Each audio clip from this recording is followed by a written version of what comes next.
Absent the chair, I'll call the meeting to order at 6:31 p.m. And with that, the chair will not provide any updates. What we'll do is lean it to our reporting expert, who will talk about the parking lot. Well, and now Chair is Jose here. So if Jose wants to chat about the parking lot, he can. Okay. Well, Or, and, I will note that the chair has arrived at 6:32 p.m. Right, yes, I have. and for those of you who our attorney is with us, he is remote. He's finishing up a phone call, so his responses might be slightly delayed, but he is here for questions. Does anyone have any questions on the parking lot so far? Has it been helpful to keep things in red that are new from each meeting? Very good. Okay, and then I anticipate after tonight's meeting, I'll send it out once again, probably well in advance of the January meeting, just so that everybody has a chance to review everything and come prepared to start having those deeper conversations about sections that we've already addressed.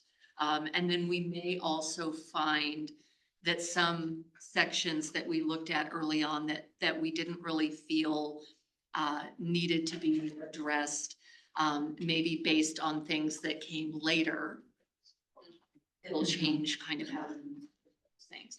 So just because we've been through sections doesn't mean we can't revisit them in a more robust way. Okay, any questions on that? Hi, Phil. Phil, have you met Billy? I didn't know if you'd recognize him. I went in with the Phil and I asked him to cut me down to the Jose, so. Jose, is there anything I missed that you wanted to talk about? No, Okay, I think that's it. Did we do extra?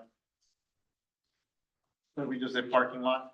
yeah, that's all we've done so far is parking lot, and then we have the two sections we'll delve into tonight, the legal department, finance. The only thing is a reminder that our January meeting is where we're gonna start considering some changes, so we're gonna restart from the beginning, right? You know, talking about the definitions and how we wanted to add some things and stuff like that. So getting those as soon as possible, like if you happen to have an idea, a proposal, I feel like that will make it faster for us to consider the vote. And Littleton comes with spiced eggnog over the holiday. I also think that we have addressed some potential changes like to definitions throughout. And so I can go through and pull those pieces out and kind of start building that definitions area. Do we want to add these things? You know, and again, like we talked last time, really think about, is that the hill we want to die on, right? Is it going to be, hey, if it stays in there the way it is, kind of thing? Because what we don't want to do is go to council with 30 suggestions, 40 suggestions, knowing that there's no way so that number is ever going to make it to a ballot. And so I think we need to be very sincere in what we feel is necessary to make our charter as strong as it can be and as enforceable as it can be, and still be kind of that core document that we need it to be. There are certainly some things in this charter that should be amended, possibly removed, but not everything that we're finding fault with will rise to that level, right? I think we need to ask ourselves, is this going to create an issue, immediate or in the near future, if we don't address it? So things to be thinking about. I guess is the hope, plan, aspiration that like by January, our parking lot contains every item we do a deep dive on, or like if somebody has a good idea in February or March? Yeah, I think we can revisit areas. I think we've spent a lot of time really trying to flesh out some of the more glaring, bold, obvious issues. But I think in doing that, like I said a little bit ago, I think, and you may have been out of the room, I think in doing that, we're uncovering some other things that we'll address when we start from the beginning again. And so just because we didn't find fault in a section before doesn't mean we might not when we go back and have those more robust conversations. Okay, so that's just to say that nothing is gonna be off limits. If we need to have those conversations again in a more meaningful way. Right now, we're just really trying to hit those big pain points, right, that are super obvious, kind of those sore thumbs. But that doesn't say that we go back and have those conversations. Okay. Alrighty, let's get started with our section 54. I think this is Article 9, Article 9, Legal Department. broken into 3 parts. No. Okay, section 54, City Attorney Appointment and Evaluation. So Kent sent to me earlier, his recommendation, that he didn't feel 2 years of legal experience was sufficient and would like to consider raising that to 5. And the other consideration he would like us to look at is removing language that those who live for office in Littleton would be given first priority or consideration. Because, there's a thought that that might not provide the necessary experience or perspective that would be warranted for the position. I had a question about that line too, when I was going through this. What was that? I have a question about the last line. Officing or- Officing in Littleton. Well, And like, how does that work? Like if Reed left, would we put out a call to all of the lawyers in Oh, that's a good Littleton? Or question. well, I mean, we. is it just if they apply? Recruitment, right? And so they would have to apply. That's how we've interpreted it, is they would have to apply. And again, we have to think about when this charter was written, when these sections were written, you know, we were a new city, we were still growing. So of course, they would want someone local who had kind of that, you know, homegrown feel and really have their finger on the pulse. Yeah, really. So it concerns assistant attorneys assisting the city attorney. How many assistant city attorneys do we have today? Do we have one part-time? Do we have 5? No, we have a full-time deputy city attorney. We have an assistant city, actually, I take that back. We have 2 assistant city attorneys here, one that does mostly contracts, and then we have one that works with our planning commission, our historical preservation, works with us on some code issues. And then we also, under the attorney's office, have a prosecutor over at the courthouse. And so, they're all- 5. They're all full-time. I see it as very limiting.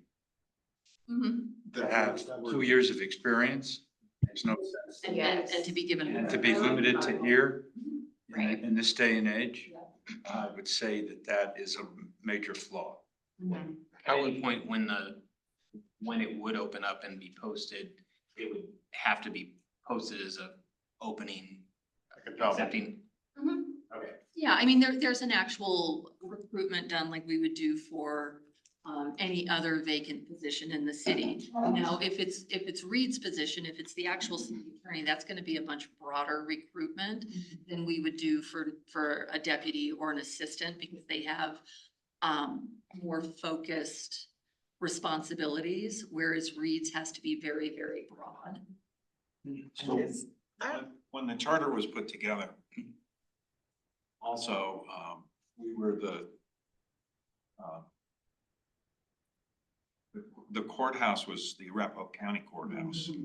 And so you had a lot more folks, attorneys that were officed here.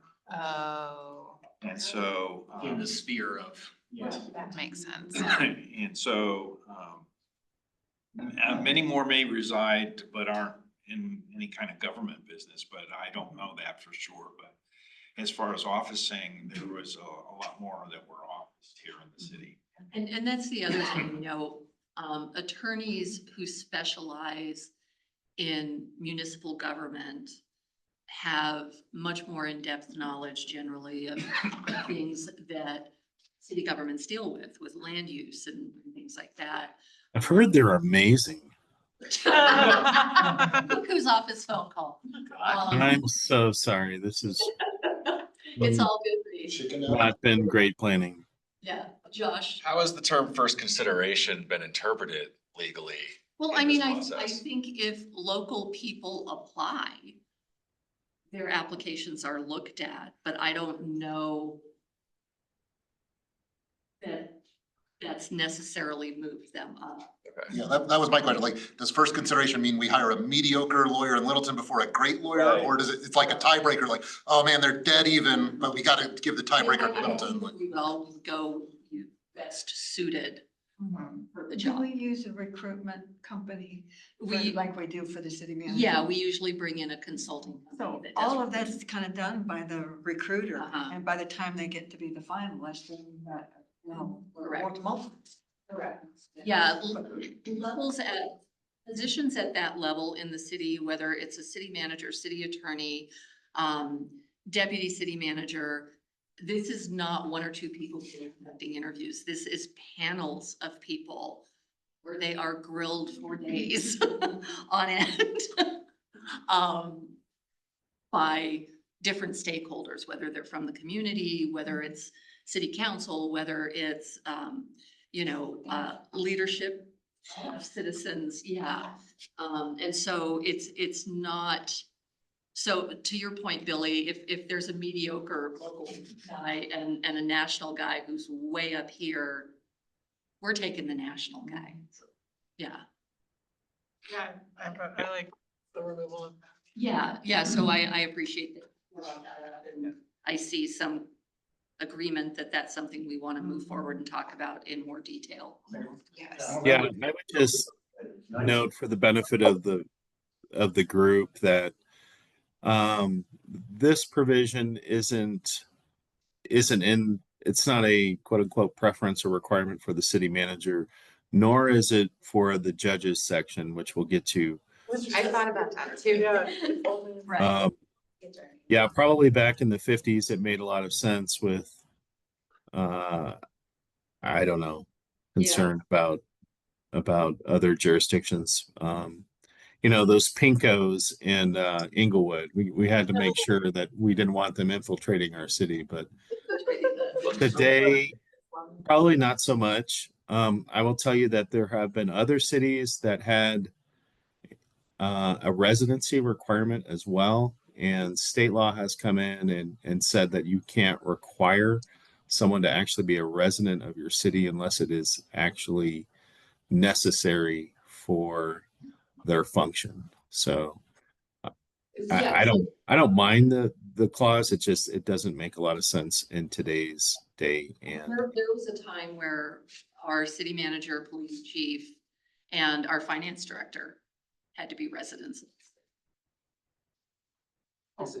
Well, real quick, is it worth removing? Is there a benefit to removing it? Because it sounds like it actually doesn't affect us. Like, if we've been sued because some lawyer was like, oh, I live down the I street. don't know that that's happened, but I mean, I think that this is something that we can have kind of a deeper conversation about.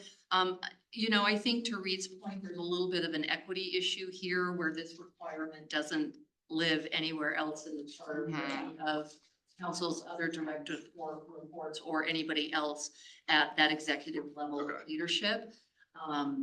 It also might be interpreted as being in conflict with employment law. Right. I just wanted to understand like where, Yeah, if it was worth it or. so yeah, I think it's worth kind of Noting it, looking, putting it on record, yeah. and then when we get to it during kind of those bigger conversations. yeah, I mean, legally speaking, I would say you probably would want to remove it. Doesn't make any sense to me. Agreed, and I don't think you're gonna get any pushback on it. I mean, whether we have that as one of the top. Well, but it Thanks, I'm can not certainly saying- be a recommendation, whether council decides to act on it or not. But the other thing to think about is when we finally get to that point and we are making recommendations to council, those become public record, right? And it becomes part of our history of work that's being done by this group and that can be carried forward to the next charter review committee. You know, like in the last parking lot, I tried to share with you some things that failed that were recommended and kind of the percentages and things like that. And I think that that helps us. And so I don't think it hurts us to make that recommendation. Because it's creating some level of history. I'm going to move us along. Yep. I think we are in general agreement. Section 55, duties. Anyone has any specific? Yes, Carol? Couple of things. When I look back to this, Yeah. the Section recommendations 55. from- the language here doesn't track with this. And then section 56 is a repeat of section 55D. It sure is. Yes. I can see that. So just for the Okay. record. Yeah. It's a good point. Yeah, that could be trimmed. So he or she shall attend all council meetings, like, so they're not allowed to take vacation or. So- The attorney or a representative from their office. So if Reed isn't there, our deputy city attorney will attend. Well, that's not what the charter No says. vacations for Reed. Scheduled There around. is- When they step in like that, they're acting as the attorney. Okay. Right, there's Okay. a municipal tradition with certain positions that your deputy, it's no different than if Jim takes a vacation and either Mike or Kathleen cover, they are then acting in that role. The chief of police will designate one of his division chiefs to act in the role. My deputy city clerk acts in my role if I'm not available. That helps. As an example, the deputy city manager at the time in 1965, when there was the flood, stepped in as the city manager. Job. So fun. Alrighty, as noted by Carol, section 56 is the same as section 55D. Yep. Sure is. We should look into that. So I have one for both, so it says when directed by council, the attorney shall defend suit, action or proceeding on behalf of the city. So someone sues the city and the council does not direct them to act, then do we? I'm going to defend the city regardless of what city council tells me to do. I'm just saying that. Alright. Yeah. Section 57, special counsel. I had a question on where does this funding come from and is there any sort of like limit or cap? that can be Reed, you carry spent that in your a budget, year? don't you? Unlimited. So the city attorney's office, most like other departments, we have a budget Yeah. that gets approved by city council. So within my budget, I have a couple of different line items right now. I have one for special legal counsel, which is typically reserved for our water law attorney. And so I take monies out of those. And then I have another one called, I would say, contract attorney, which is for those other types of just odds and ends that come out. Sometimes we have an employment law issue that comes up. Sometimes there's various litigation that goes on. I would say right now, we're on 57 special counsel. Sorry, what's on the screen isn't scrolling with where we are. But for special counsel, it says the council may also employ other counsel whose compensation shall be fixed by the council at the time of employment.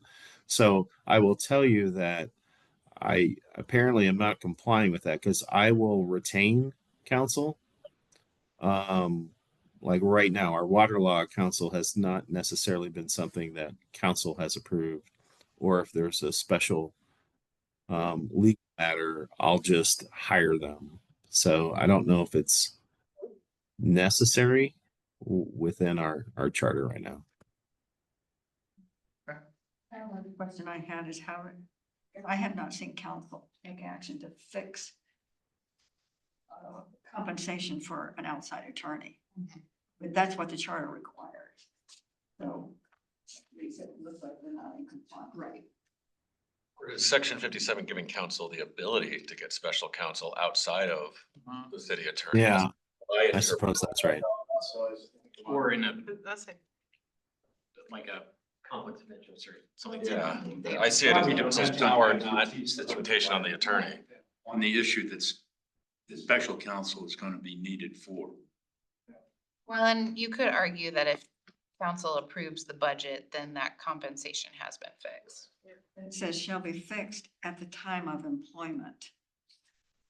Well, if they're on a retainer, Yeah, because special counsel generally isn't employed. yeah, it's like a Contract.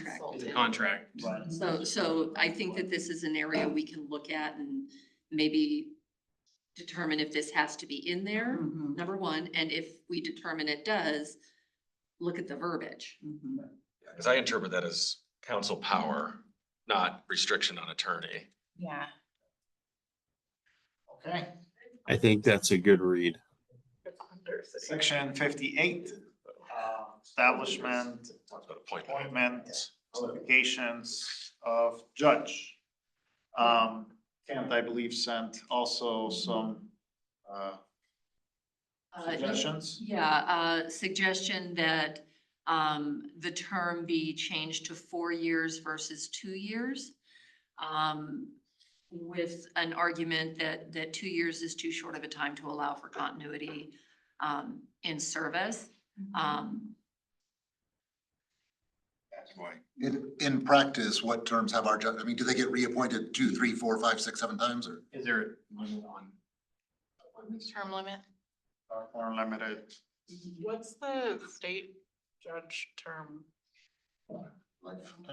Connie, could you speak up for those of us that don't hear? Sorry, what's the term for the state, like for state appointed judges? Or at a state You know level? that, 8 years. is it? Okay. So we're much shorter than that. Wow. Does that, We're electing. short term, keep judges, good judges away? Well, the one thing we have to consider is when they're reconsidered every 2 years, there's not necessarily a recruitment, right? We look at that as an opportunity to say, for council to say, do we want to continue with this judge? And this is the time when we are going to consider reappointment and potentially any additional adjustments in Yeah. salary or scope. So it seems like if I was a judge, 2 years wouldn't be all that bad. Is 4 years better for the city, better for the judge? We got better judges if we extend that term? I guess those are kind of the questions I have. The 2 years, Uh, especially you have council elections every 2 years. Yeah. And that And might this be person is appointed by the council. directly by council. Yeah. That makes sense to And me. they serve in a different capacity than a city manager or a city attorney. Because we have to think that the 3 direct reports for council are that municipal judge, the city attorney, and the city manager. So they're we just should give that city attorney a 4-year term. 4 months would be better, Reed. Day to day. So do we still only have one municipal judge? Because the last line is about appointing more. We have, One. and they, But we do contract for associate judges who work on part-time basis if and when needed. under judge's supervision. Okay. I mean, my only other suggestion quickly was like, unanimous vote, but if it's every 2 years, then like, it's the judge that this council just appointed and, whatever they did, we can have a majority in 2 years, appoint somebody else. But I would say if we're going from like 2 years to 8, maybe we lower the threshold from unanimous to, I don't know, a super majority or 2/3 or something like that. Unanimous almost every time. Yeah. Unless there's someone who's just, contrary. Sure. But we just did a judge recruitment. It was very smooth. We had a lot of very qualified interested parties and it worked well. Yeah, we judge. At the state level, it does look like that they have a 2-year provisional term before they go to 4 years. Oh, interesting. But, from a convenience point of view, just spending time on things that are of valuable use, 4 year probably does make sense, but 2 years not terrible. I don't think it stopped us from recruiting and Right. attracting interest at all. So again, this is one thing we can have a deeper conversation about, and is this a hill we want? We had a judge for every 2 years for the last 12 years, it would be a priority probably. We're getting whiplash. We can't find judges because they're being fired. The questions I would have on this that's come up in the past is the presiding judge does the scheduling of the associates as well, and that the retention of records and such is not really part of the judiciary, but flows through Colleen's office. Well, the court administrator is appointed to the city manager's office. Right. And they do handle the a court lot, and records. and really even scheduling and those kind of things. The judge is responsible for all of that, but the court administrator and that team actually makes it happen. Right. And their court records are handled slightly differently than other city records. Yes. To me, the issue is continuity in enforcement of law. And So I would say, as someone who has to appear in front of the judge, my department, not all continuity is great continuity. And I don't mean that as a reflection on our current court or previous judges, but Okay. you know, I don't necessarily think that the 2-year term is too short. I think, you know, our presiding judge is not full-time. So they are currently working about half-time. They're not there all the time. So I don't know if that's grounds for longer or shorter, but in my view of this, it's not dissimilar from what other jurisdictions would do. In fact, most have an annual that I am familiar with, you know, similar to the city manager or city attorney. So not really much of an issue that I would see.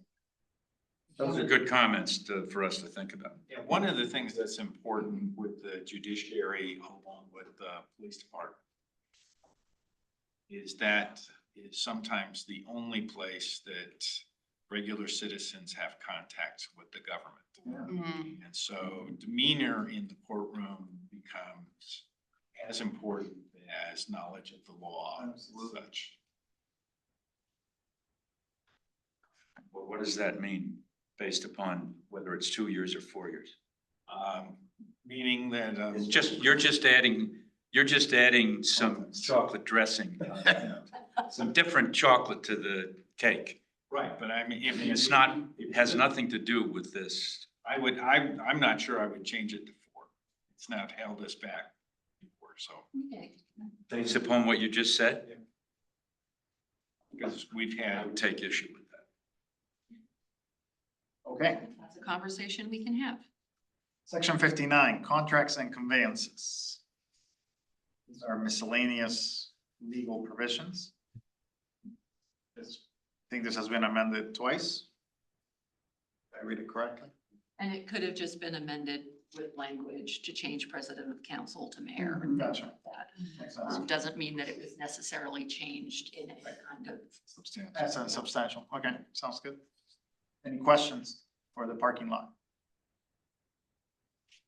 Okay, section 60, restriction on sales of land and water rights. This was an area that Kent reached out on, and thinks that this is, something that we really need to have a full, robust Well, discussion. that's my general feeling. Yeah, I mean, it's, but, and then it's okay to have that feeling. I'm just sharing it. I believe we did get a little bit into this last time. And as of right now, don't have any Read, rights. Is that correct? Like, if I recall correctly, that's how I understood it, at least. because we segued into this when we were doing the whole utilities. Correct. You got into it at the last meeting under what subsection? Yeah. Uh, Utilities and some other. Okay, all right. Yes. We do have water rights. I would say the majority of our water rights were conveyed to Denver Water in 1972. But we still, we have acquired certain water rights. Yes, we have some. Okay, so we still have some.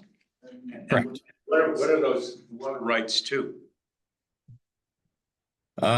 Various, We have a well, various, certain, Well, we do have some water rights off-site as well, but that's an example of, well, Kettering Lake. Well, Kettering Lake. Okay. The Kettering well, Yes, we have a water right to pull water out of the ground, right there. yes, for the Kettering Lake. Unfortunately, it's not nearly as productive as we'd like. Yeah, noticed.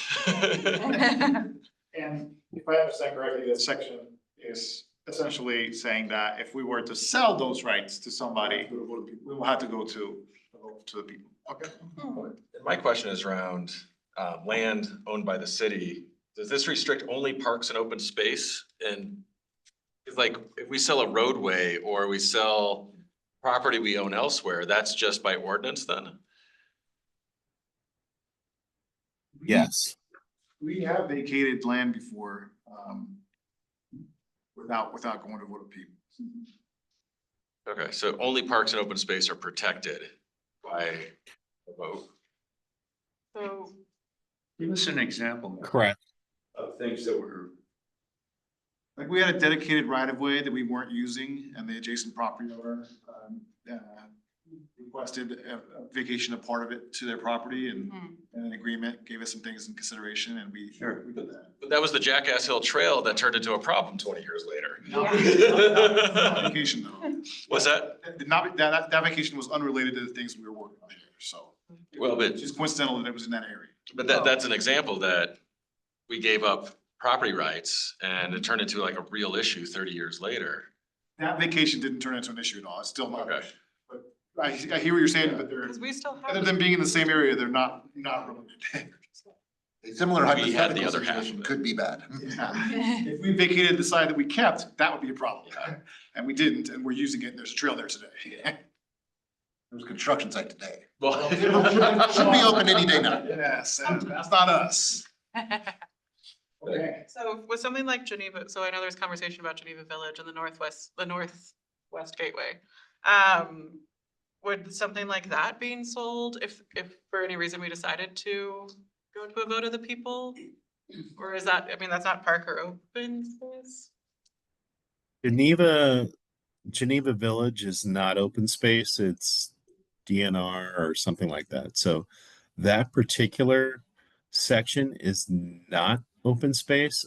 I believe Geneva Lodge actually is. So if where our municipal building is, like in between that is open space. The lake behind the city is also open space. The pond, I guess it's not a lake, is it? When is a lake a pond and when is a pond a lake? We should put that in the charter. Yeah, we can add that to the chart. Definition. It has to do with inlets and outlets. Pro civil engineer. Is there anything though preventing a council from rezoning open space into parceled lots and then selling it without an electoral vote? Like I'm just looking at how do we protect our land because there's opportunity here for somebody to take advantage and I feel like this doesn't cover enough. And I think those are some of the questions that may have. it just extends it above and beyond what might be written here. Other thought, Josh, bring it up. So I think what we do is capture some of this, and then between now and January, February, March, when we start having these deeper conversations, while I'll be sharing updated parking lots with y'all, it'll also be something that staff, myself, Mike, Reed, Jim, other members of his office and other departments will be looking at to try and flesh out. And then we also will be inviting other members of staff and the leadership team for certain areas that we're discussing who are more subject matter experts than potentially the three of us on specific things so that you'll be able to kind of have those conversations with them. One final question. Has any open space been ceded to South Suburban through this clause in the recent? In the last 20 years or?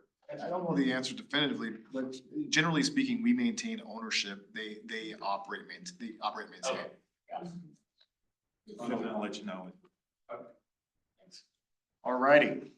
Section 61 was removed without being removed. If I read that correctly. Section 62, bonding. I'm just curious, I don't know what a fidelity bond is. I'm assuming it's it's an insurance policy if the employee steals money or? Yes. Yeah, is that the purpose of it? For embezzling? Well, not for embezzling. That embezzling can happen. I think Like a city, yes. Central Fire Rescue has something really similar. So if staff were providing me with advice in bad faith and with illegal activities, then I would be protected as a decision maker if I use that information unknowingly. This is specifically money though, and really the bond itself is the money is less important than the fact that someone can qualify for the bond. So Yeah. if a bonding agency won't give them a bond, that's a signal we shouldn't hire that person. It's like a free background check. Yeah. Financial background. Financial. Alright.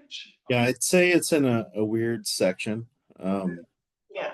I'm not gonna be handling any finances or funds on behalf of the city. I guess I could, but this really more belongs in our finance section.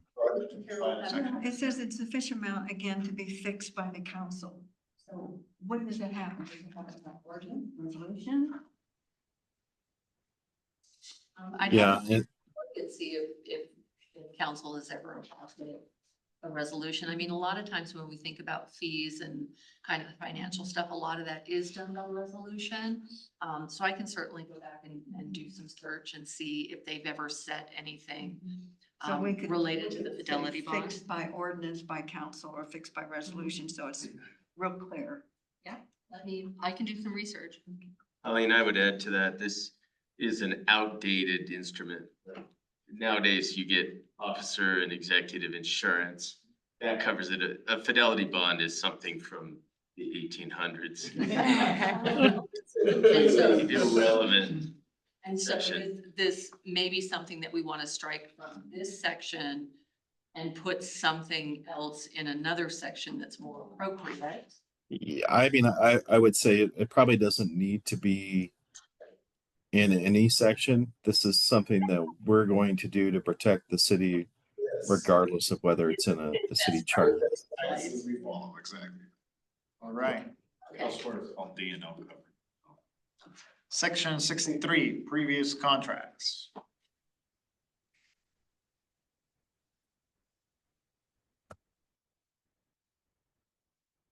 No questions, no problems, perfect. Well, let me just ask Colleen, do you know what the change that was done in 2015? I'd have to go back and look, but my guess is it's language. Okay. Because remember in 2015, we did have one ballot question Catch all. that was kind of a catch-all for updating language and references to the city and to council and things like that. Finance director and, Yeah, I don't think that this was a substantive change. okay, Um, just thought I'd ask.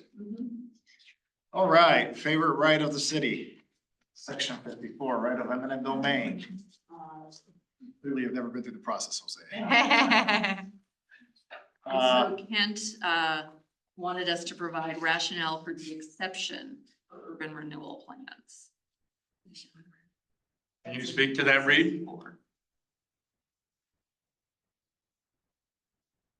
Section 64, read, right of eminent domain. Yeah.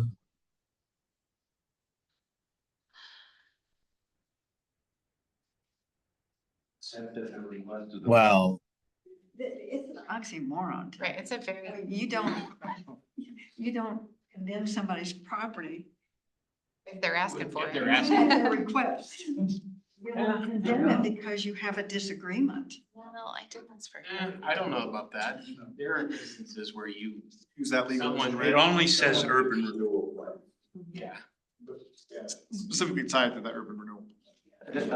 I think there's a little context here that I'm not entirely familiar with, but I think this was the time Yeah. that there was an issue where and I think it involves the zoning commission had an issue with the term urban renewal, which actually it stipulates and trip some wires for investment by the state, investment by national, pots of money and things like that, but people didn't like the term condemn for urban renewal. Condemnation was. Condemnation was really, Trigger. I think it was around, That and blighted. exactly, it was the property over by Home Depot, and that was a big issue, and that caused, Yeah. people here might know better than I, but it caused a lot of issue, and my guess is that was put in by the voters over that issue, which is like, we will not use the word condemnation, when in reality, I knew someone on the board at the time who said it was like, it allowed you to gain all this additional funding and elsewhere to use.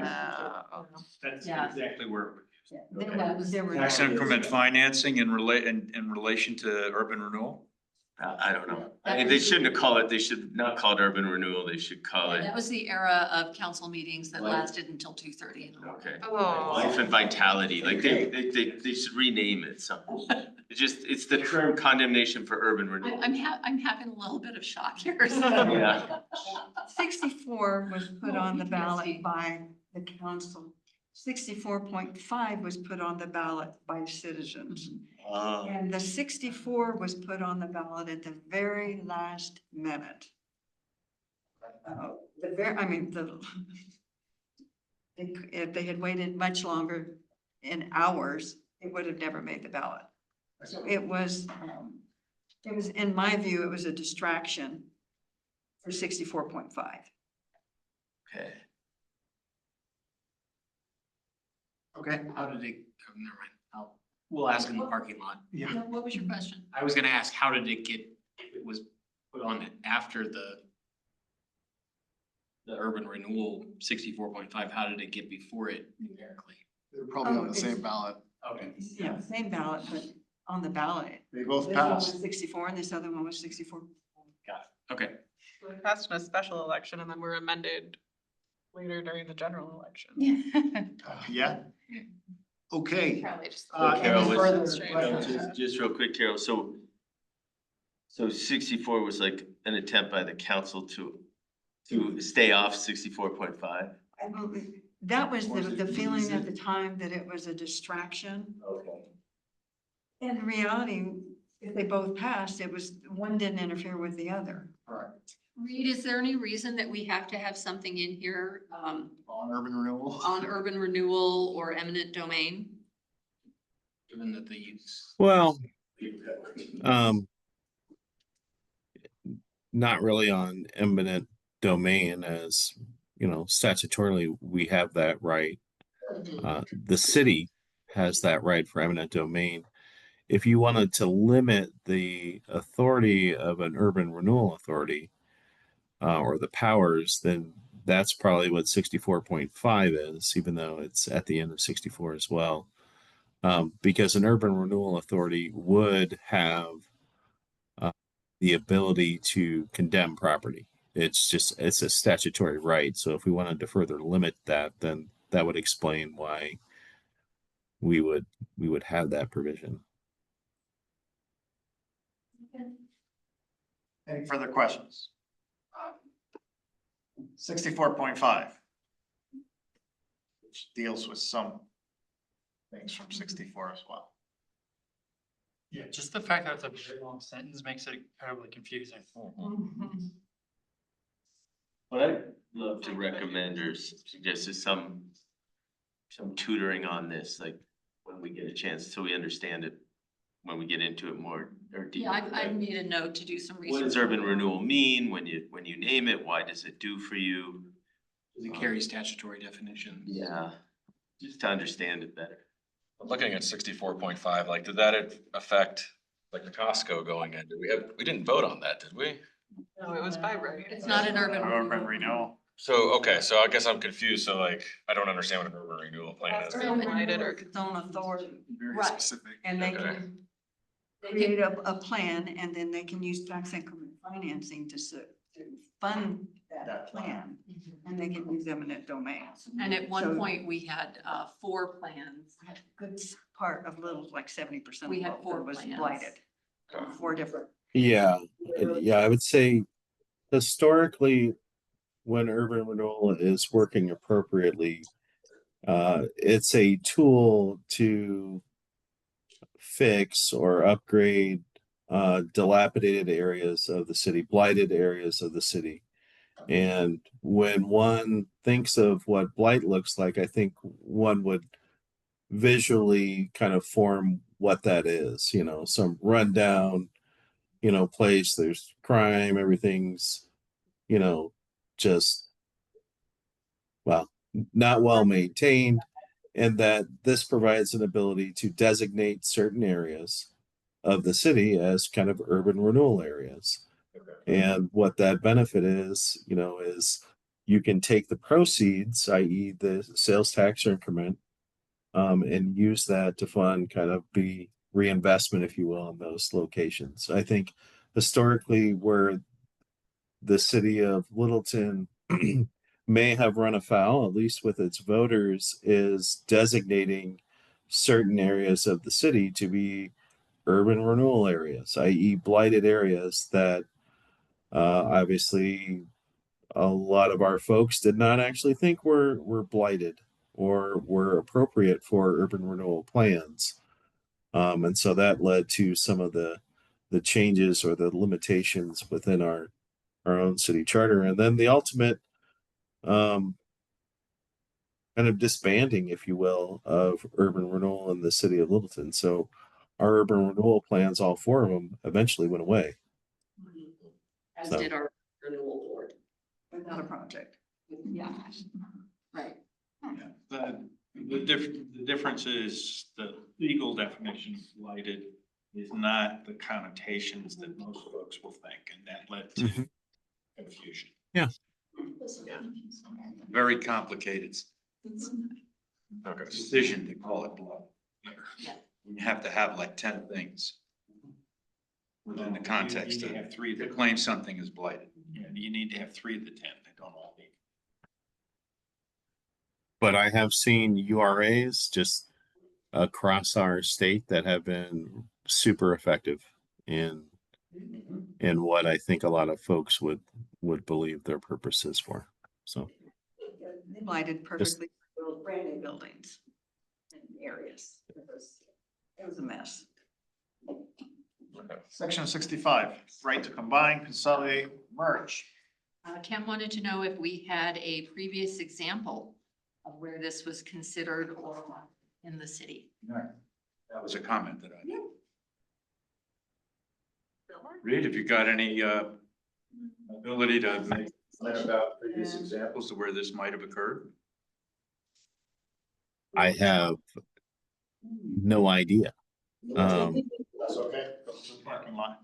At one point in time, way back, Before the dawn of time? close to that. Sure. Littleton was just east of the South Platte. And there Yep. was another jurisdiction that was west of the Platte. And, Yeah, Columbine Valley. and city did, well, no, I'm not talking about Columbine Valley. I'm talking about along Bowles. The city did merge. So But what They was were that a city though? incorporated This is or was it talking about annexed? contiguous. It was Jefferson County. Was it like down to where the hamlet is? This isn't talking and about stuff like that, annexation. or- Okay. Yeah. Okay. So it happened. The original Sure. south boundary of Littleton was Ridge Road too. And that, But those were done in a different way than annexation. Mechanism. Annexation is. This was in the process of annexation of territory into the city. But it wasn't done through, That, So is it wasn't done through annexation. Ah, That's a different. is annexation only unincorporated county property, and this is talking about municipalities? Sure. So I don't think maybe it's a secret. Is it a secret? I don't know. I'll let you all tell me if it's a secret. So, you know, back in the day, if we want to talk west of South Platte, I mean, Columbine Valley did have a lot of interest in joining the city. Bomar probably as well. I don't know. Bomar folks probably won't tell you that.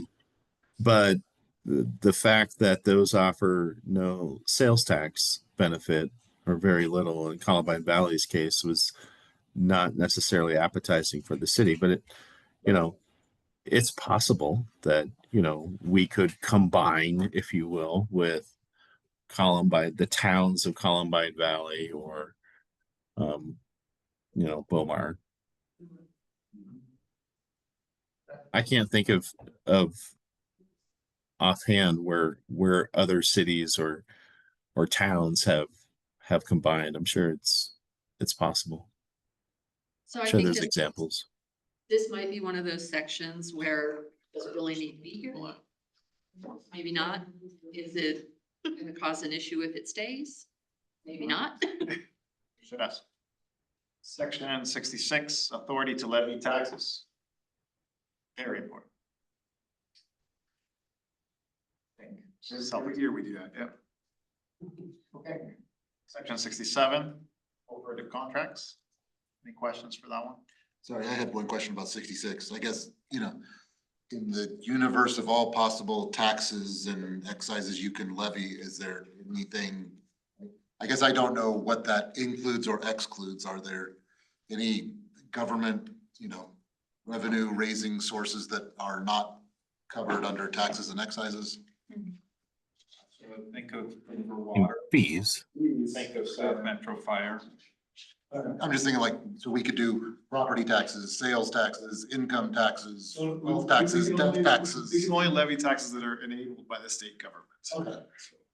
And then we have to go to vote of the people, and then there's also a Tabor at state level. Yeah. There's a lot of different mechanisms that constrain how a city can attract revenues. Sure. I just don't have those lists in my head straight, but I was just curiosity more than anything. Section 67, questions for cooperative contracts?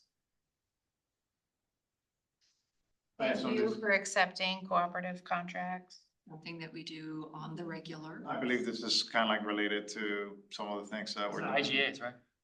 Well, that's an intergovernmental Right, agreement, that's but there what I are was other saying. types of cooperative contracts. Right. Is this like Denver water? IGAs? IGAs, MOUs, actual Well, contracts. I mean, there's all kinds. yeah, of we actually have one going to council on Tuesday. And so one, I don't think we actually need this in the charter if we're taking notes. But we are entering into an agreement with the state of Texas Oh, and this, but it's really just they have a co-op. So co-ops it's kind of a consortium, if you will, generally of local and state governments who will contract with a vendor and due to their purchasing power, be able to secure favorable rates without us having to negotiate every single term, both legal as well as financial terms, with a company. So for purposes of Tuesday, we'll be entering into an agreement with Motorola. Motorola provides a lot of our police communication equipment. So all the radios that are in our cars, our police cars, and the handheld radios that our officers carry, as well as the integration with our dispatch system. We'll be entering into a co-op with the state of Texas, who secured this pricing. And basically, we just kind of sign on the dotted line and we're able to secure that same pricing and terms that they have negotiated over, the period of years, if you will. So It's a nice way to piggyback and get savings. yeah, Giant. we call them piggyback agreements, but participating addendums, piggyback agreements, co-ops, whatever you want to call Lots them. of different kinds of mechanisms that allow us to. The entire state of Texas in Littleton, that's, I'm sure there's other people. all I right, would guess they have other other one. entities that. Section 68. My only question is, do we have to have this in there? That's it. I mean, Wouldn't any other contract just be under the purview of the city attorney? right, I'm just yeah, do we need it there? Oh, yes, great. If not, well, Are you talking about the bequests, gifts and donations? yeah, you get 67 and 68. It's just I mean, if I want to give a gift to the city, does it need to be in the charter that they can accept it? Probably no. so I can give $10,000 to the city council? Well, not to the city council. you No, can this say. is also on behalf of the city. Actually, that's true. Manage it in any way they want. Right, That's actually very. whatever they want with it. Maybe language could be improved here? Yeah, I don't- Or maybe you just remove it. Yeah, or Because just it's- remove it, yeah. It's handled through other. Mechanisms. But when we receive funds from other entities, our council still has to authorize us to use them. So we get grants from the federal government, our council still has to. If somebody gives a gift that is for like a specific purpose, that's. Earmarked. Is that like a restricted donation? If it was. Well, I guess I wanna give. They track that. Yeah, I mean, we have regularly features in parks and those kind of things that are donated. yeah. Pensions. And that doesn't Sure. council at all. There we go. Could this be in there to protect the council and protect the city? So if they were given something and they disposed it and whoever the giver was comes back, How, I can't believe you got rid of the money. PO'd, Yeah. what, Yeah. So this might be one of those I can see things, that. is it gonna eat me hay if we leave it? Yeah. Just asking. Oh. When you're talking about gifts to the city, so the Rotary Club of Littleton gave the Rose Garden property to the city. Right. Purchased it and gave it to Right. the city. The city has the power to manage it, lease it, and sell it, yeah, but they, it's basically giving them carte blanche to, it's ours now. Yeah. So, okay. Alrighty, before we start financials, let's take a 2-minute break. 3-minute break. You gonna give me time to wash my hands after? Yeah, that's right. 3 minutes, that's enough. You can wash your hands. All right. Yeah, so good work. Article 10. Sorry to keep you from going. Article 10, section 69, fiscal year shall begin January 1st and end December 31st. Anybody wants to change that? Okay. Section 70, submission of the budget, no later than September. Any specific questions about submission of the budget? I raised an eyebrow, so it says an annual or a current expense budget of all city funds, and I don't really, I'm not a accountant, so I don't know what the difference is or why you have options, or is one better than the other? Any questions? Budget. Well, capital is a separate fund.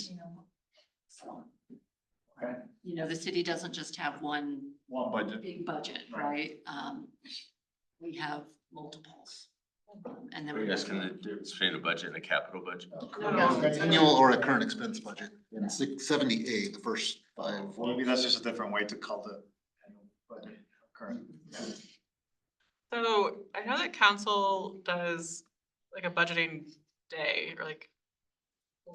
Is that after the city manager has submitted So, the budget? yeah, generally what happens is there's a process that happens before that with members of the leadership team as directors where we submit our asks, Yeah. right? Like whether that be equipment, resources, staffing, and then we get together and we kind of pitch to each other and justify and, you know, Jim and his team will let us know if we're heading into unsteady waters and need to scale back because Santa's not bringing all the presents, right? And the only reason we were getting gifts this year, and that's okay. So we flesh that all out, and then during the budget retreat, we present all of that to council, we present those justifications, and then they kind of do that fine tuning and ask for potential modifications or changes.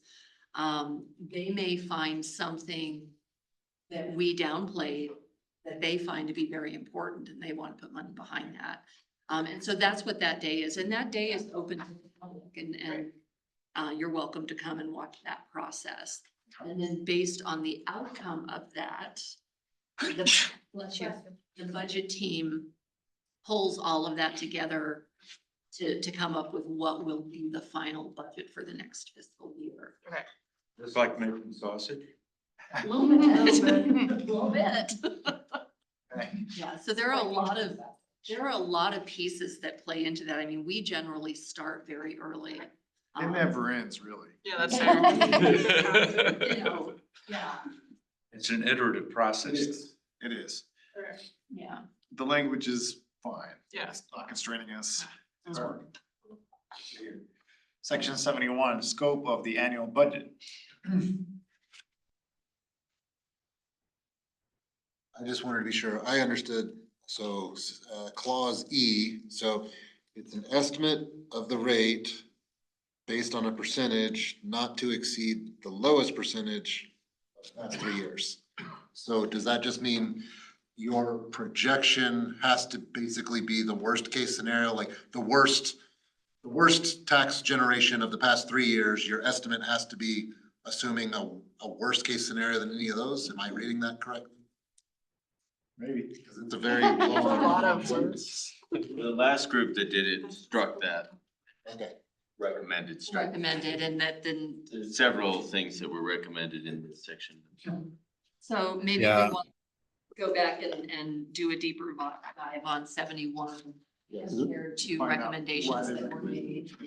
Right, it's either that or Fifteen. you have to constantly lower your tax, like tax this year has to be lower than the tax of the past 3 years, and the tax next year will be lower than these 3 years, and the tax after that will be lower than those 3 years. Eventually there'll be zero. Well, and I may be able to go back, to meetings where these recommendations were discussed and find out what the flavor was on this and why maybe it wasn't moved forward to a ballot question, and that may answer some of those questions.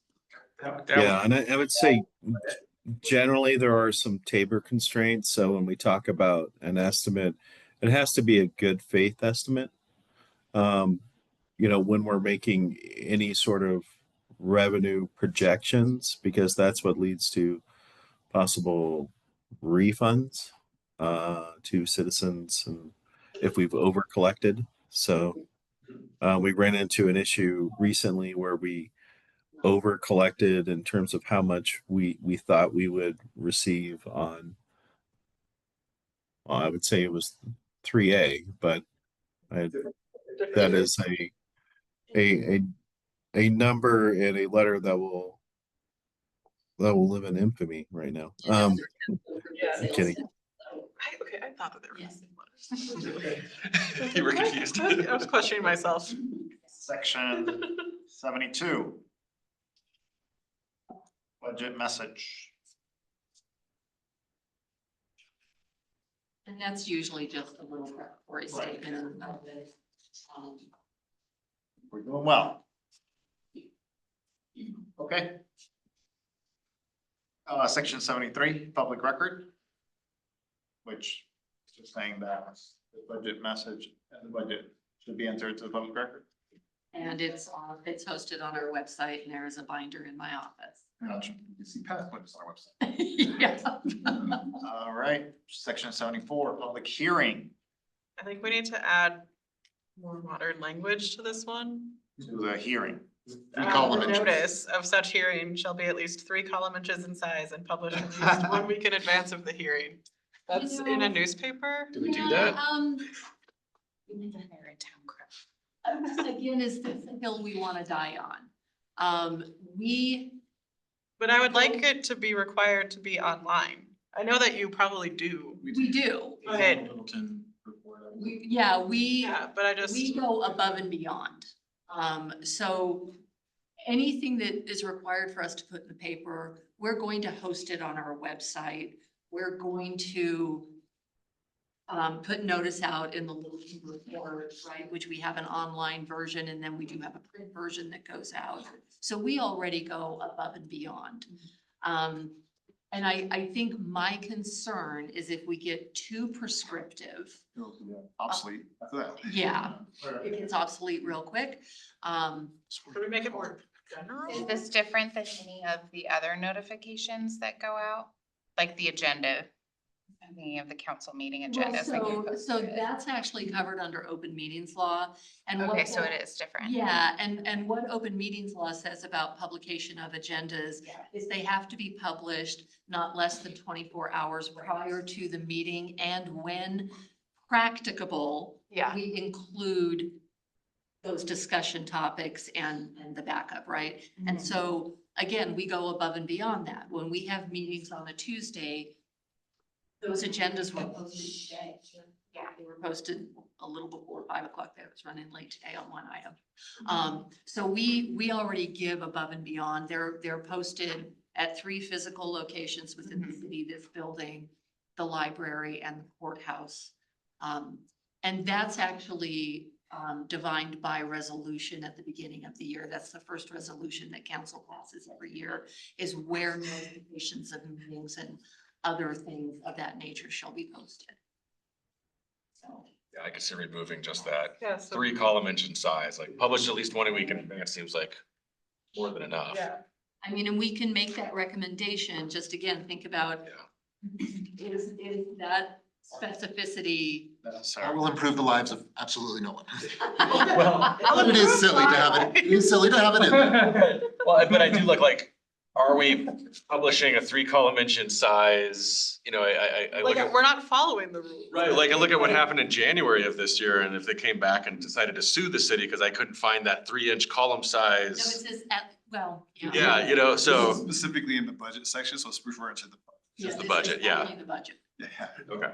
Once again, the previous group said the exact same thing. Thank They said, I got you. published is defined in the definition, and then they said leave it as is. So they had the same conversation. So, You just have Dan read. well, it's all right here. Already provided. Yeah. Section 75, changes by council. Can I just go back and, Oh, yeah, sure. this is like a triage system, okay? Who's gonna live, who's gonna die, and where are we in the middle? We're gonna deal with everything. Die, you know, I'm gonna fall on my sword for that. No way. I'm with you on that. Changes by council. to the Thank you. budget. Any questions? My only question. Yeah, my only question was that, this wall. It just says after such public hearing. Just like, after that public hearing that was noticed and. Correct. Yeah, like, I'm saying, is that an indefinite time period? No, Or well, until it's. yes, it- Yeah, they make changes to the budget. But they do it by ordinance. Right. Okay. So anytime there is an amendment to the budget throughout the year, it's done by ordinance, which is 2 readings, and the second reading is always a public hearing. Perfect. Just wanted So to. they're not sitting behind closed doors, moving numbers around, pulling from one pot to another. You know, we're bringing that forward to the public by ordinance. Okay. And the last part, you know, if it was more than 5%, another public hearing, if it's more than 5%, it's because a disaster happened. Okay. I'm just looking at this entire page, 73 to 77. This was initially done July 28th, 1989. Right. Okay, no, so that's 66 years ago, Yeah. and these never got changed during the entire time. Right. I'm not saying they shouldn't be altered or discussed, but it's fairly evident by that these were not seen as extremely But they're important. relatively benign. That's what. Yeah. So most of those provisions or these provisions that we're referencing, they're already set forth in state law. So we already have to comply with them in order to levy our own taxes and be a municipal corporation in the city, so, or in the state. So nothing is really Littleton centric. Maybe the submission of the budget is probably a little bit unique. I think it says by September 15th, we submitted, or September 1st, just a little earlier than what state law requires, but it's, I mean, when we're doing 2 readings, not a big deal, I don't think. Alrighty. Section 76, certification of tax levy. I think Reed just dealt with that. 77, adoption of budget, appropriation ordinance. Okay. 78, transfer of appropriations. May I add on that one? The last group said, following detailed discussion regarding whether or how this section would be used and received input from finance on current finance management practice, the recommendation is to strike the entire section 78. And there's more to the side, just before we get in, repeat that entire conversation. I would just say the last group decided to strike it, and then it says the strike passed by 5 affirmative votes of council. And then there's some other details on there, but But it didn't pass. it didn't pass. At the ballot box. I just want to put that up before we get into the conversation. Yes. So maybe when we have those deeper conversations, we can reference back to that and dive in a little bit. I wanted to ask a question, that kind of goes back to when we swear in, our city council after an election. Because it seems like the timing of the budget isn't very good with when we actually swear these people in because, Vote on something they weren't part of. yeah, and so, Yeah, so Josh does want to change the fiscal year from January first. yeah, well, let's go back to fiscal year. And so are there challenges that you find with that swearing and not quite being in line with when the budget is happening?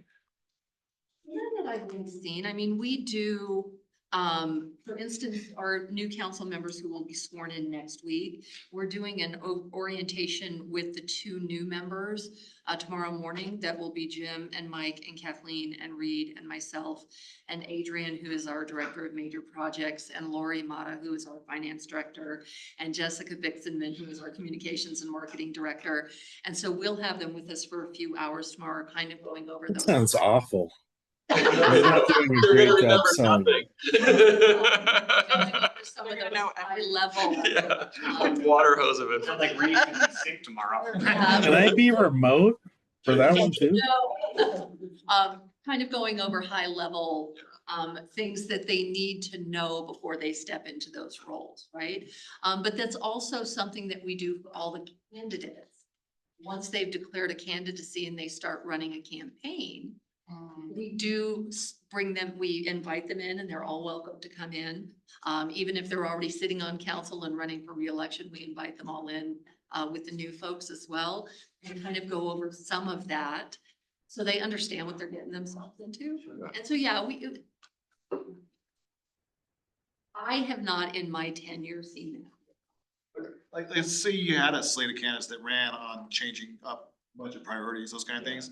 There's opportunities throughout the year to direct the city manager to make changes. Like, we began to emphasize safer streets in the middle of a budget. And we redirected funds, significant funds towards that priority, outside of the normal budget process, which is not a best practice, not the way to do things, but that's the kind of latitude that council has. So even if four new candidates were to win office with the goal of hiring more police officers or whatever, redirecting money to some, important priority for them, there's ways they could affect that, but really in big, like hiring more police officers would be really tough to do outside the budget process. And so they might have to get things prepped for the next budget. So I guess I'm just looking at, like, if a slate did come in and you suddenly had 4 new people and they just said, denied the old budget, we're starting over from scratch. Because we'd be out of compliance with the law, right? Okay, that's like, yeah, so that, But they could approve the budget and then they can. and they can do their Amendments, right? Different influence on it, But right? then they would need some public hearings. Right, Yeah, it would be typically. done, but it'd be done by ordinance, Right. anytime we're amending the budget. So the budget has to be by September 15th. The tax levy has to be by October 16th. It has to be Approved at least. adopted 30 days before the end of the year. I guess in practice, do all these things happen typically before the first Tuesday in November? Okay, so okay, Alrighty. that was helpful, thank you, that Yeah. cleared up a lot. Section 79, additional appropriations. Yes, Carol. you said something The too. very last sentence where it says, shall not exceed the amount which can be raised by a 2 mil levy on the assessed valuation of taxable property within the city. It doesn't say what time period. Is that 10 years, 1 year? Also sounds like Tabor supersedes this.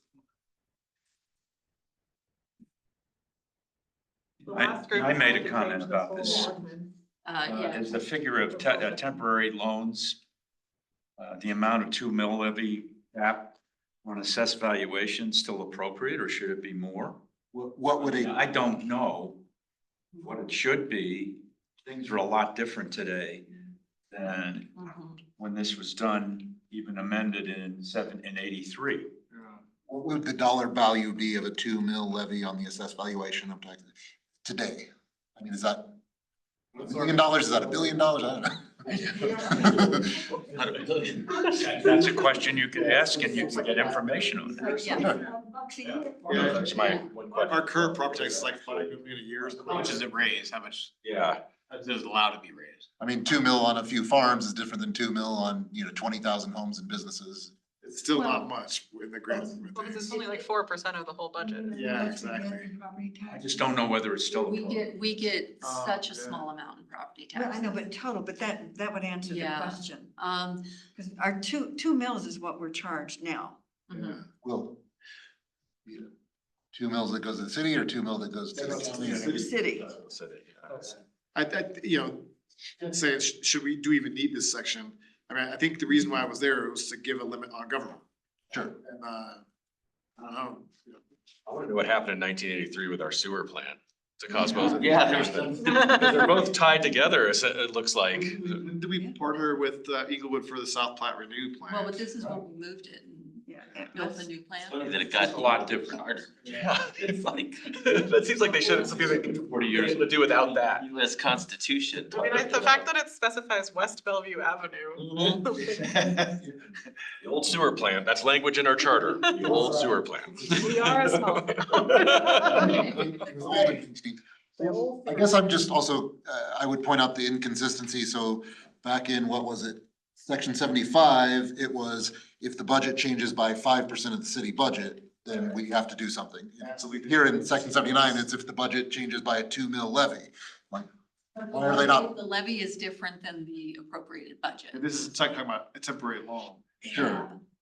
Why is it not a loan based on the city's budget? I think these are hills we didn't die on. Sure, sure. Because I mean, the last we people struck it- tried, we yeah. struck the 5% and then they rewrote this entire section. I think you're looking at apples. Nothing and happened. oranges. It's not even apples. and oranges. So, This is supposed to address Public Emergencies Act of God, something terrible happens, Yeah, they sure. should take care of. So they can raise money, but they're limited with what they can. Find something. And, in that kind of a extreme situation, we're probably gonna have partners, whether it's the federal government, state government, county government. But If it was the flood again, then yeah, yeah. When the previous group, they got rid of the whole mill levy conversation altogether. You just try to delete it. Yeah, they did. Well, they just said additional appropriations by ordinance, Yeah, not exactly. to exceed the amount by which actual anticipated revenues, and they go on. So, Exactly. and it was just. We'll pay it back. Yeah, we decided that was not something they'd bring to the vote. Yeah, but isn't the way cities publicly finance debt state statute though? Like. But that would be my question. The debt mechanisms we have are regulated, yes. Right, so that's why I'm wondering what this section buys us if it's all dictated by state statute. Right, but I also think that we have to consider at some level, again, we're gonna go back to, is this where I wanna fall on my sword? The amount of public communication and education behind some of these things. Because some of these, when you start talking about striking entire sections about budgets and levies and things like that, people get very nervous, right? Because they have an idea of what it means to them. And they may see it as, instead of government trying to be, more in line with state statute, they may see it as us trying to be more secretive and clandestine, and right? So we have to think about, what does the education piece look like on this? How easily is this conveyed to the average citizen in a way that makes sense? It's kind of, how do we get them to the, how does this impact me place? And so as we have some of these deeper conversations, I think that's something we really need to think about, is that education piece. Because while we're all in this room and have the ability to have conversations with each other, with subject matter experts, with people who have access to the research, right? Not every citizen is going to have that. And so while you're all able to ask those questions and get an immediate response, is this something that's going to be easy to educate the masses? Because my goal, and this is maybe me being selfish and a little bit naive and Pollyanna, would be anything that we recommend to council is something that we should feel strongly about, that were it to go to a ballot, the city could support passage of it, right? Like it isn't something we would see, oh, maybe it'll go, maybe it won't, let's just throw it at the wall, see if it sticks. Like, I don't want us to be bringing those kinds of things forward to council. I want us to bring things forward that can be. It's easy to justify and explain.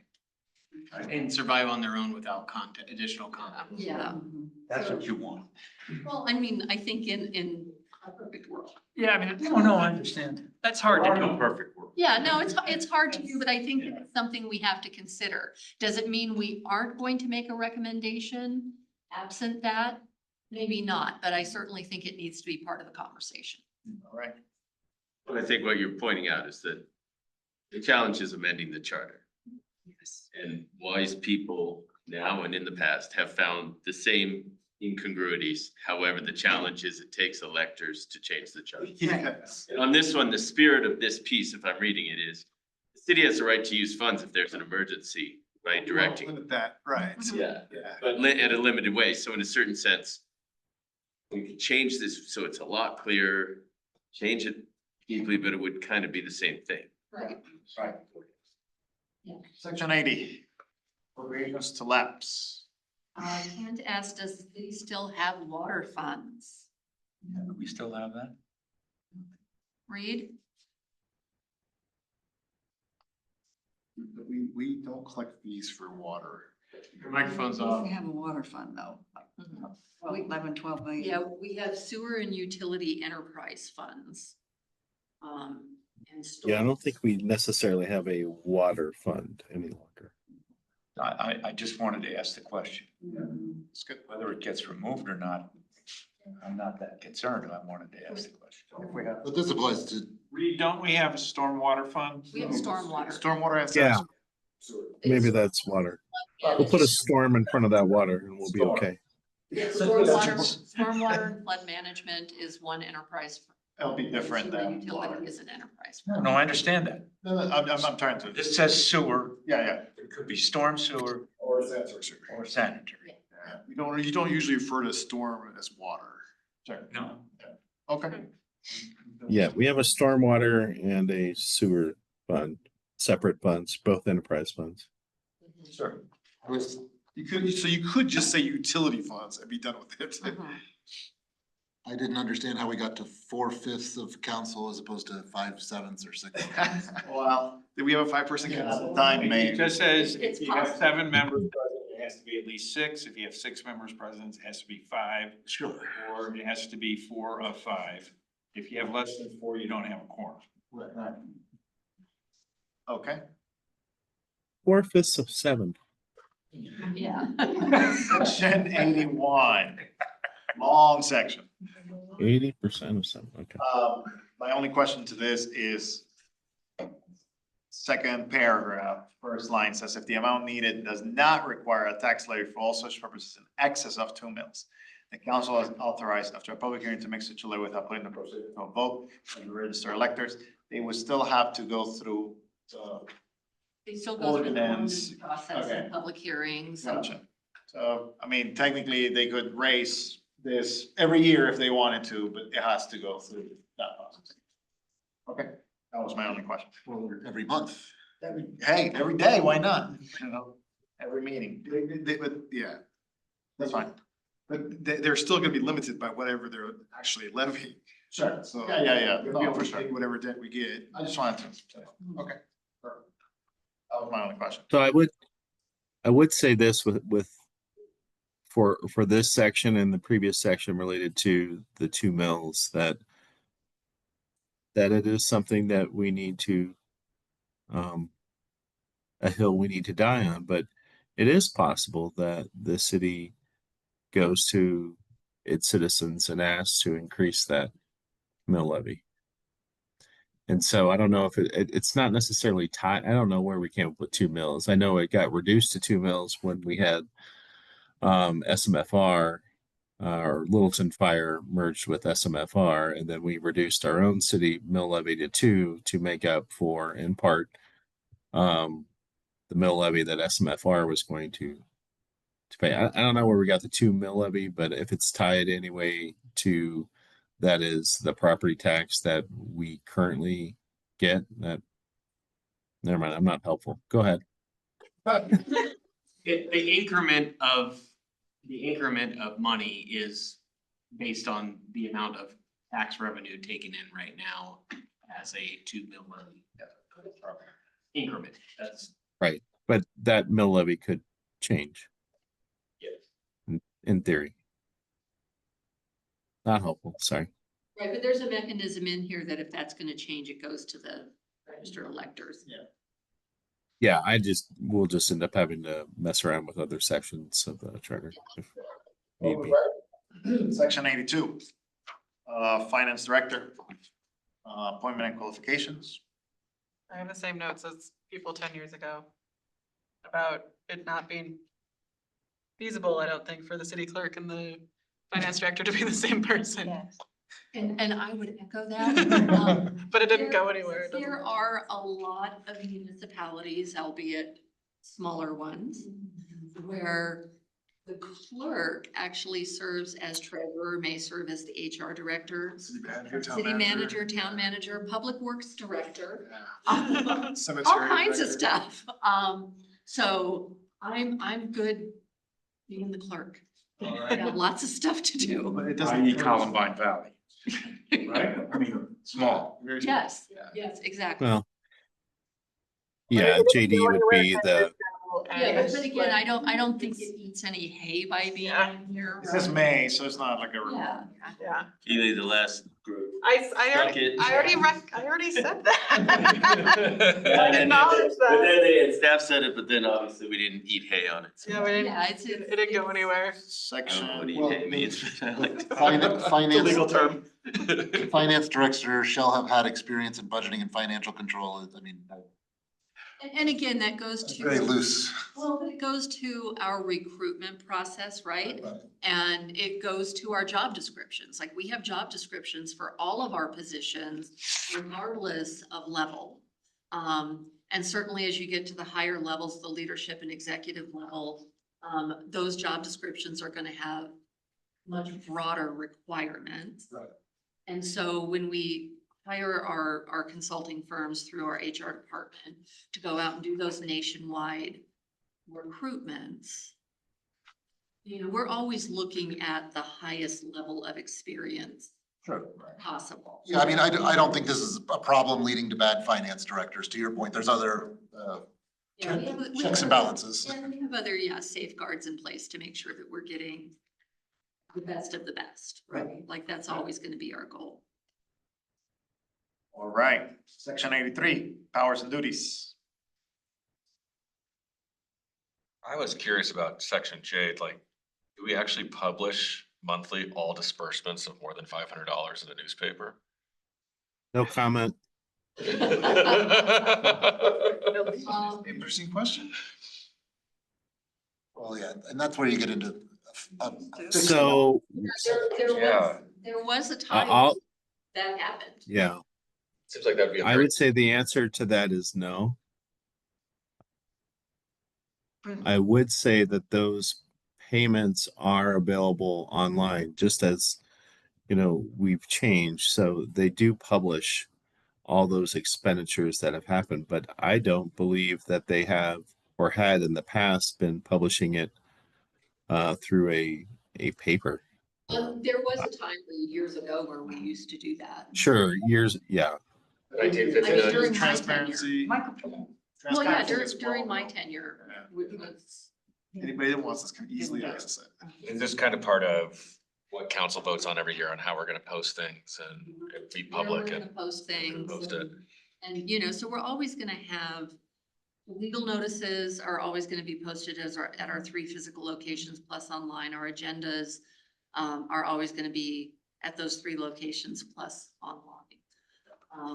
And we also have to think about when everything was so heavy that it had to be in the paper.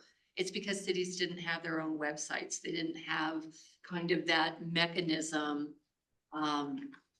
where citizens could go onto the website and sign up to get notifications. Like I want to get notified every time something gets added to this page, that page. Open Record Act might not have been as strong. Right, yeah, so, there weren't mechanisms in place to get them up easily same day, right? And when we talk about putting something in the paper, the Independent only runs once a week, they run on Thursdays, which means 8 days prior, we have to have copy into them, because it's the Wednesday before the week that it runs. So if we're, have it in the charter, but we're not following the charter. It'd be nice to not have it in the charter. Yeah. Right. Well, There's like, but it's in the charter. it seems like there's a lot of just kind of outdated language that might fall into a single amendment proposal. A catch-all. Kind of a catch-all. There is only Yeah. one Kind of digitizing our charter or Newspaper updating. cleanup. Yeah. I'm talking about the 3-inch column. Obsolete Right, technology. like I just, I mean, it feels like it's opening us up to just really random, I mean, clearly it's not happening at large, but just random, Picky. like legal, potential legal ramifications, I mean, because we're. For the record, I have never instructed anyone not to obey our charter. I mean, if I were the Independent, I might have financial gain by suing the city for not following the charter. Don't put ideas in there. Comment on section F, section 82, paragraph F. That should be coordinated with the state, because for the longest time, Littleton Village was considered part of Centennial. The tax map was wrong, and I'm not even sure if it's been corrected yet. Oh. God knows. Which, I'm sorry, what section are we on? F, arrange for the preparation of tax maps and give such notice of taxes and special Yeah, assessments. because I thought, Well, it doesn't say that they're actually doing it. They were arranging for it through whatever mechanism.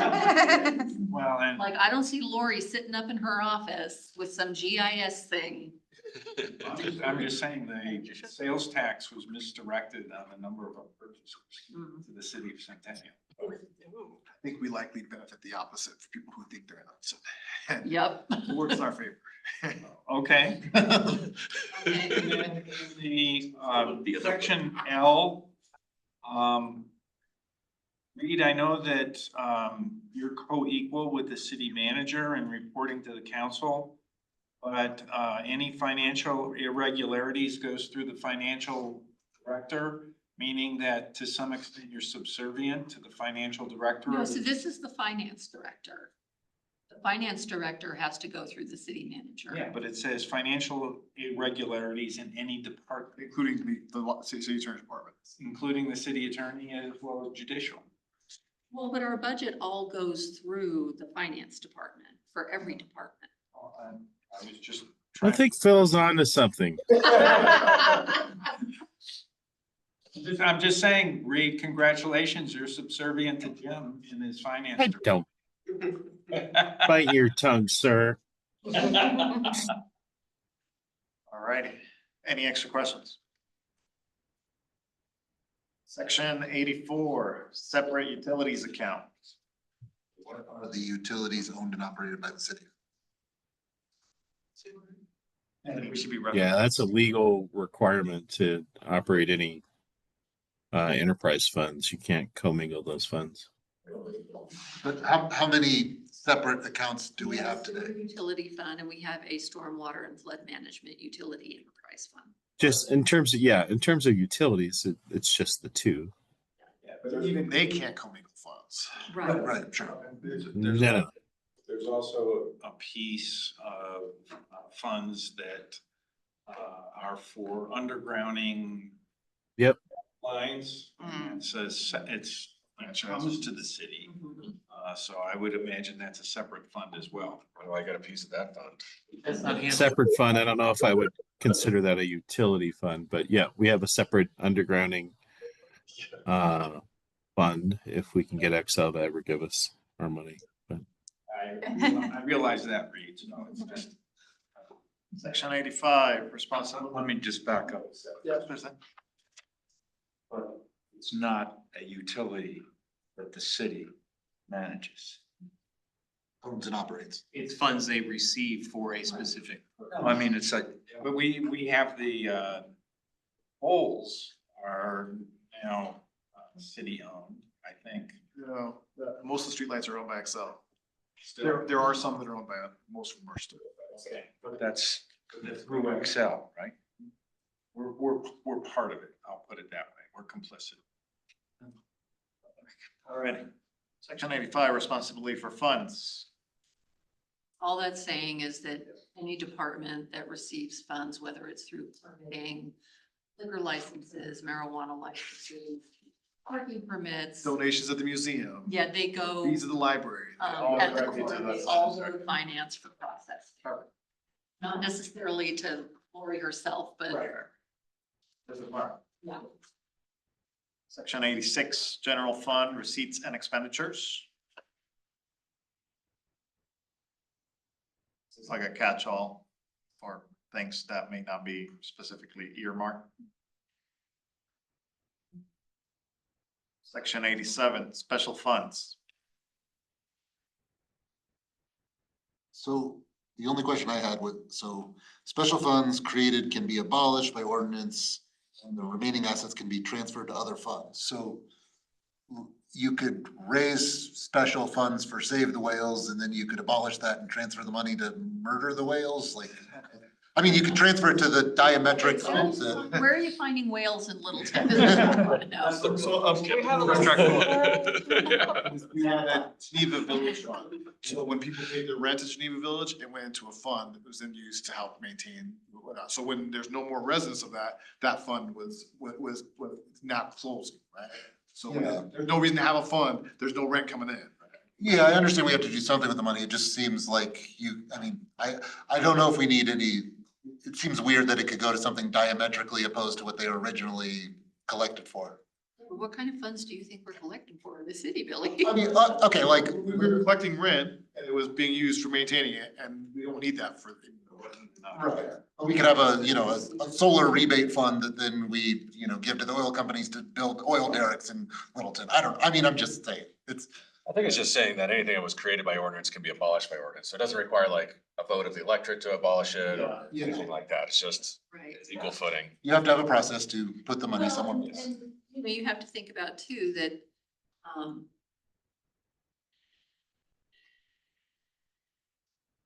I just lost my train of thought. Should it go to the general fund as opposed to transfer to other funds? Oftentimes, It that's what would happens. go to the general fund, Yeah. most likely. I mean, unless it's a special utility fund somehow.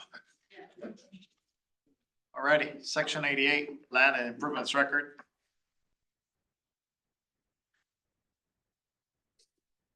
What is a record interest? Well, and we don't, this is all county level. Put that question in, what is, or knowing what it is. A record interest is title.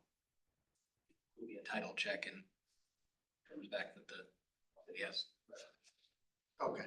something. Yeah, it's just gonna be a property interest in some ownership level. Alright, I'd be shocked to find if we had a land and improvements record. I mean, we obviously have our assets that we're keeping track of, and so that's a full list that we have maintained. I mean, we know what our assets are. We don't know what our infrastructure assets are, underground, but yeah, section 89, general obligation bonds. I'll let you read what I Okay. wrote So, and then I'll comment. perfect. So, Ken sent this in. Would it be better to tie the general obligation debt ceiling for the city to its economic capacity and revenue projections, where there could be debt payments, where there is a limited capacity to repay the debt if there are extenuating circumstances or significant and questionable project or obligations?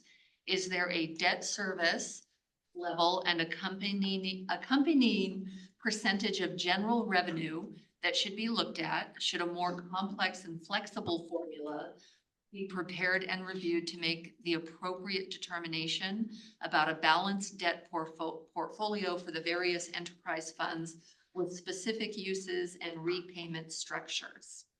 So let me say why I brought this up. I talked to two people, I'm not gonna say who they are. And said this was a major issue for the city. So I guess I would ask you, Mike, is this an issue from your perspective? These other two people that I talked to, who know the workings of the city, Yeah, indicated that it was. I believe so. So, I think that our voters should be able to consider, how our city uses this money. And right, this is restricting what can even be asked of voters. And so if we came through and said, hey, we have this great plan to, I don't know, whatever, make this significant improvement in the city. Bronco Stadium. I'm not sure It'll what. never be the Littleton I'm Broncos. not sure what it would Absolutely be, not. but whatever it is, right now, based on that charter restriction, we wouldn't be able to ask for more than 3 7/10. So if you wanted to fix or make sure that all of the sidewalks in Littleton comply. If we want to do a massive sidewalk enhancement project and it was somehow gonna exceed this limit, we couldn't even ask voters to consider. I see. And just to be clear, the state already has a cap on what cities can do. It's much higher than this, right? What is the state level? Reed, do you know off the top of your head? I mean, we don't have 10? Reads to intend to me. Yeah. This is what, 3/7? Three, exactly. 3.7. 3.7. 3.7. Yeah. So my Still- assessment is that when we got back to look at this, Yeah, since it is an issue, yeah. that we have the experts, the finance people or whoever it is, could come in and say what it needs to shift to, Yeah. or what the possibilities are. And Reed, does this even need to live in the charter, or are we limited by state statute? Like, is there some guidance in state statute? I don't know, and that. Yeah, I mean, the state statute would limit geo bonds at 10% of the assessed value. So we are further limiting our own ability to finance projects or anything else. And the big thing is that. So- You have to ask the voters. Right. So the voters will have a chance to vet it and decide. 10 years ago. So So recommended that it ran into Tabor restrictions and they struck that section that you're talking about. But But it sounds didn't like Tabor pass. restrictions are higher than what we have. Tabor's a different part, Yeah. but I think that we have to work with Tabor. Well, it says, our bond counsel said it requires general obligation indebtedness to voter approval except for refunding at lower interest rate. And then they struck everything that you all are talking about out of the thing, so. So we were up to the 10%. Right. So that, they kind of fixed it. It looks great. If voters would have approved it. Yeah. Didn't go to. I don't think it went It to. didn't go to The reason I brought it up was the two people that I respect brought this up out of all of the issues, because I asked them. Well, and clearly it's. No, I asked them for issues with the charter. They directed me to this. No, and clearly it needs some discussion and so. now, I mean, People that could give us I will, information would be great. That's all. I'll join Kent with this. This is most likely, if I were to think of all 100 and whatnot charter provisions, one that will be heavily considered to change that limitation from 3.7 to some other number, higher number, consistent with state law, whatever the number is. That's coming from Yeah, but staff as a would we make suggestion. some That's kind of- coming from, that's in our discussions with council. I mean, when we've had our, But I think um, it's a way to keep it in there and maybe just change language not to exceed that, which is. It's authorized by the state. Yeah, so we have found. But if you do the language not to exceed that which is permitted by state statute, then if it goes up at state, we're not locked into 10. Yeah, but that's Like, what you I'm- change I it think to we have 10, and then- found. And then the state the following year goes, we're gonna make it 14. Well, we've just kind of screwed ourselves. Well, I've received, not necessarily from the same people, but I've received the same feedback. Yeah. I think, no, No, but I- section, that this is important. And the important part is, what you want is debt service doesn't exceed the city's ability to provide for it. Of course. And so that's. I mean, we saw what happened with the city of Sheridan, Yes. you know, I mean, And they I think- lost their own town hall, but this will be whether it's recommended by us, council will be pursuing this one. Okay. Good. I thought that there was some support. What is the bond indebtedness of the city Reed, today? you're gonna give us suggested language that Colleen can put in the parking lot? Yeah, Reed and I can talk about this and we can maybe make some. From my comment. Yes, I have them and I've already. They've been written. Parking lot, yeah. Sure, but you know, as Colleen was speaking to earlier, like what makes sense to, you know, there's that education piece and what makes sense to voters. And when they read something and they say, well, we're going to move it from 3 7/10 to 10%, or do we just get rid of the numbers and just say consistent with state law? Make it something easy. Yeah, not to exceed that, which is consistent with state law. Right? And we have found other If places. state law changes, then we're still in compliance, right? Geo bonds are like the lockbox of funding. I mean, the voters have to approve a very specific purpose. And they can't be used for other purposes. We can't, so, I mean, really, to me, it's just offensive because I think voters deserve the chance to evaluate. And whether it passes or fails, well, that happens, And right? Billy, did you have a Not question? being able to ask. So what is the general obligation indebtedness of the city today? And what would 10% of the assessed valuation of the taxable property within the city? We don't have any geo bond debt right now. So right now it's 0, but it's an emergency that we raise it from 3. It's not an emergency, there's plans, right? Like we're talking about your project downtown, for example, and we're limited to just a small portion of it. Specific projects. Or we wanted to build a new library, for example. What would 10% of the assessed valuation of the taxable property in the city be today? Do you know the answer to that? Or 3? I'll find it. I do, but hold on. That answer can be obtained. If we wanted to build a new library, probably, That would be more than 3.7. we wanted to fix the elevator in the library. That would fall under. Not even raise more than 3.75%. The library by itself probably wouldn't be one of it. I mean, stack it with other things that we might want as a Right. city, And then general obligation debt actually has very competitive rates. And so, like, just for example, our council, it just approved us to go out for certificates of participation to build a new service center for our public works department, right? And to start the first phase of project downtown Main Street. So general geo bond debt could be even more competitive from a rate. So like when you're going to borrow money for yourself, I want the lowest rate. Well, we might be able to refinance the COP debt with general obligation bonds to get it, so our voters, our residents don't have to pay as much money on it. But we couldn't even ask the question if we have a limit that says we can't ask that much money. Right. There was a provision for refinancing. I'm sorry. We didn't have to ask if we're refinancing. But if it's gonna go over the cap that's set on the Over the geo cap. limit, And then we Not wouldn't even have to ask. ask. Okay. We wouldn't be able to ask. Good discussion. I think the two things we'll run into are leaving it open-ended with the state.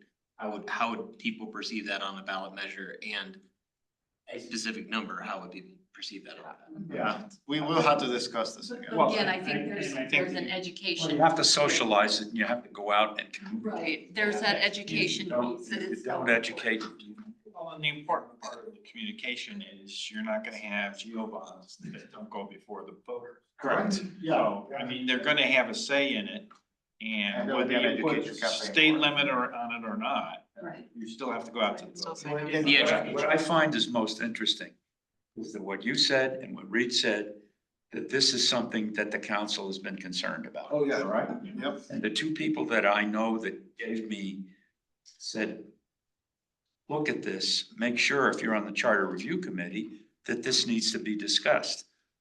This is not just some words. Right. Right, This is an important piece. And it's good, I think it's better when any of the changes also come through this body, because it's citizens and council join together for something that can make our city even better than it already is. Whole purpose of convening that. Yeah. Okay, section 90, revenue bonds.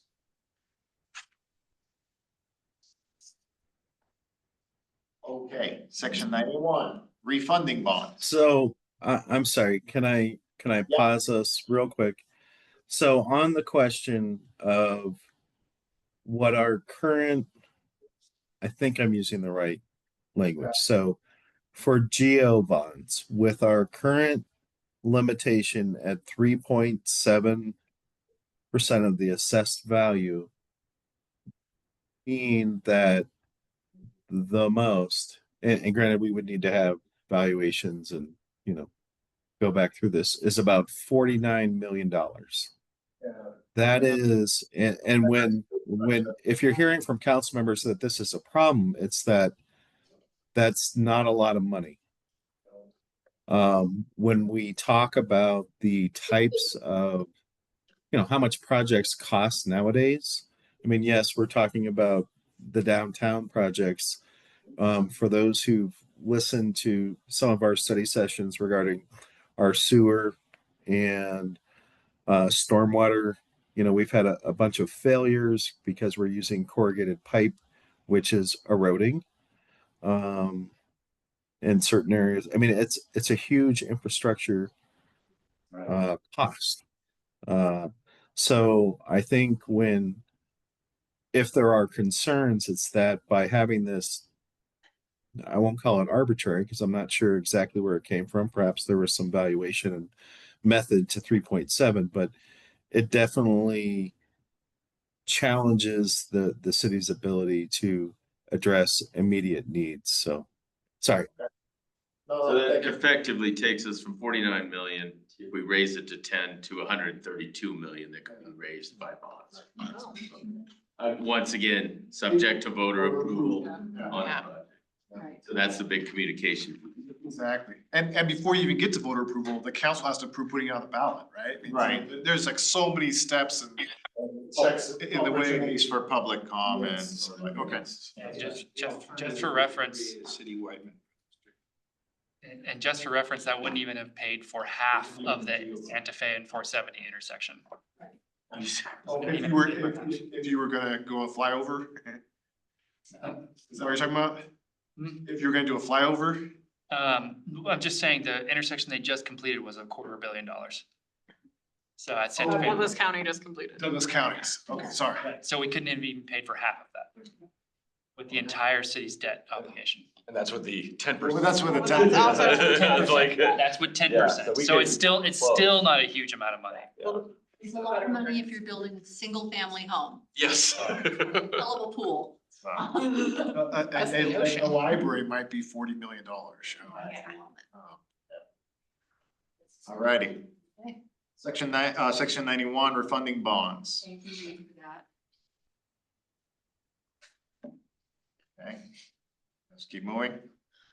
Section 92, special or local improvement district bonds. Right. I'm sorry. No, I said it. A local improvement district is a lid. And this is one of these sections that I would be suspicious if it does not conflict with some sort of state statute about, tax improvement districts. So that's something I think I'd like to understand. I was curious because it just says owners of more than 50% of the area. So, I mean, could you do it with, could you have, Alan? could you have 3 You come people here? vote for the local improvement?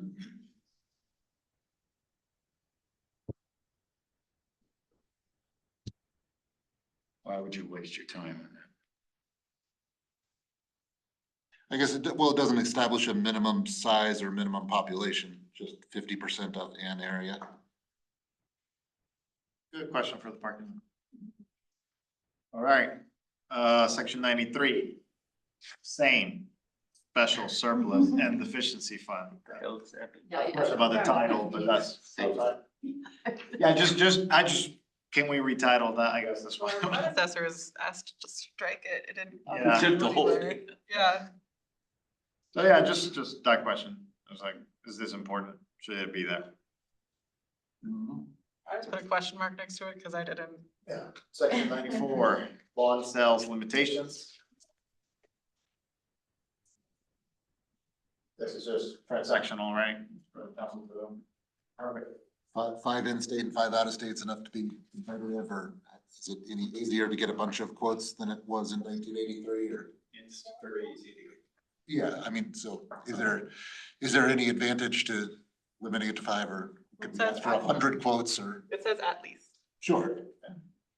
so it's a minimum, not Bond a. sales is pretty sophisticated now. We have bond counsel to go out and it's pretty quick, but.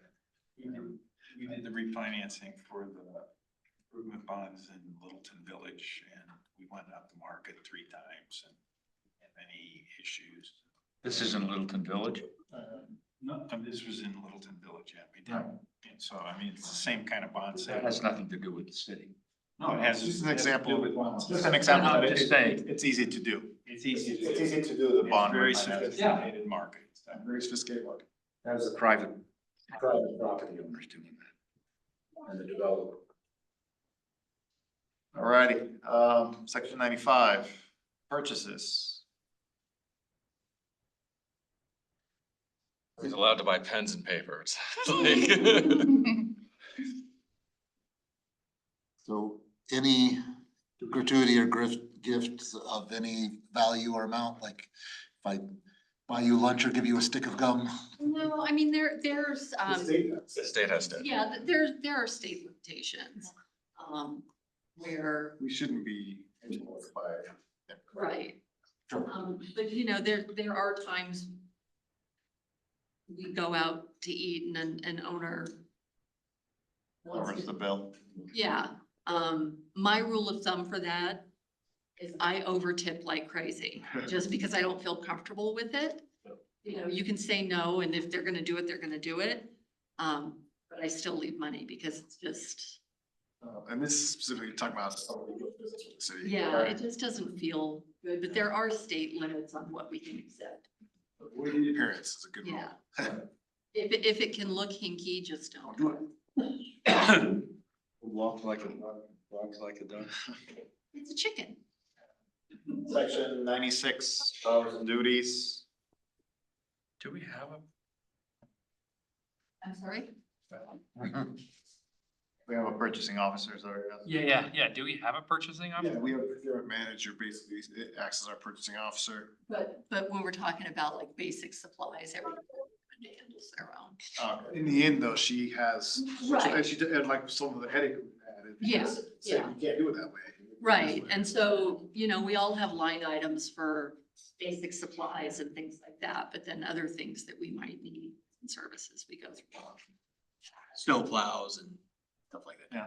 Well, and even something as simple as like, document management and shredding services. Shredding services, yeah. Section 97, amended very recently. Oh, That one I think was language, yeah. because the previous one said 96, 97, 98, 99, all the way through that those should be stricken because they really sit in the administrative side of city manager and city.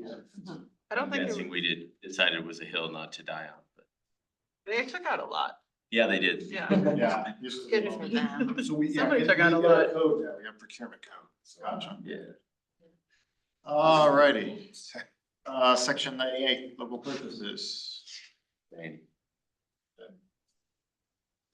Section 99, property identification.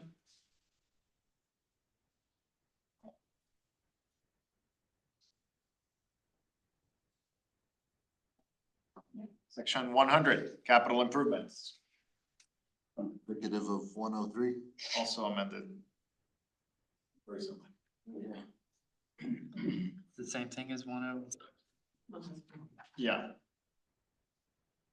But one is specific to capital improvements and one is. Contracts for service, yeah, Yeah. I guess. Yeah. But it does have that They both say similar. capital improvement projects. They both say capital improvement, so I guess we should just ask, combine them. One says limits and methods, the other says limits, Yeah, term term limits and, limits. Very different. Very, very much so. I think so. Okay. Section 101, sales. How often do we, splurge?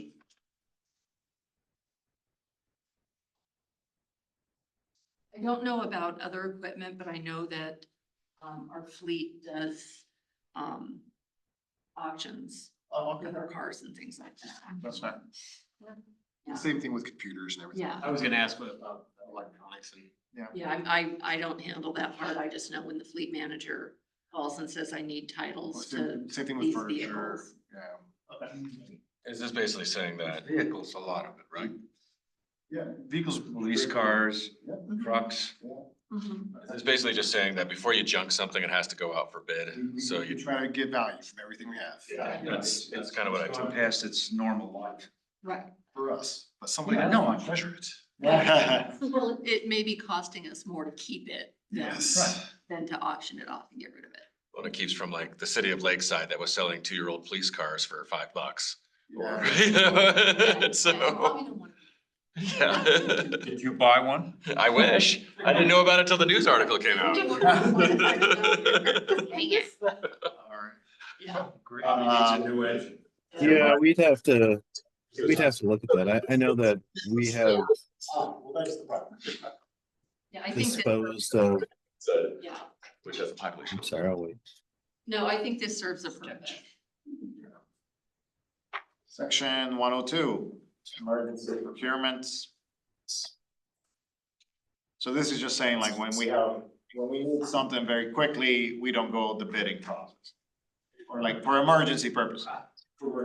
Like whenever, what was it, Jackass Hill Road washed out or Prince?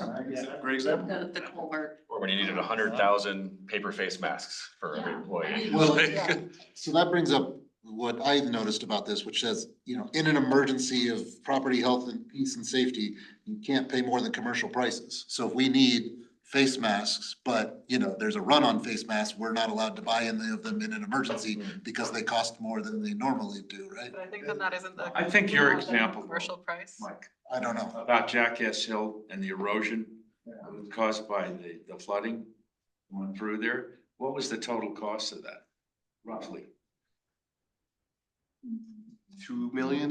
Yeah, I mean, there's a great example. That's a big deal. This isn't face masks. No, Right. although your point's valid. I would just say that this isn't holding us back from doing our business. So, Yeah. okay. Well, wouldn't something like, this is totally an off-topic question.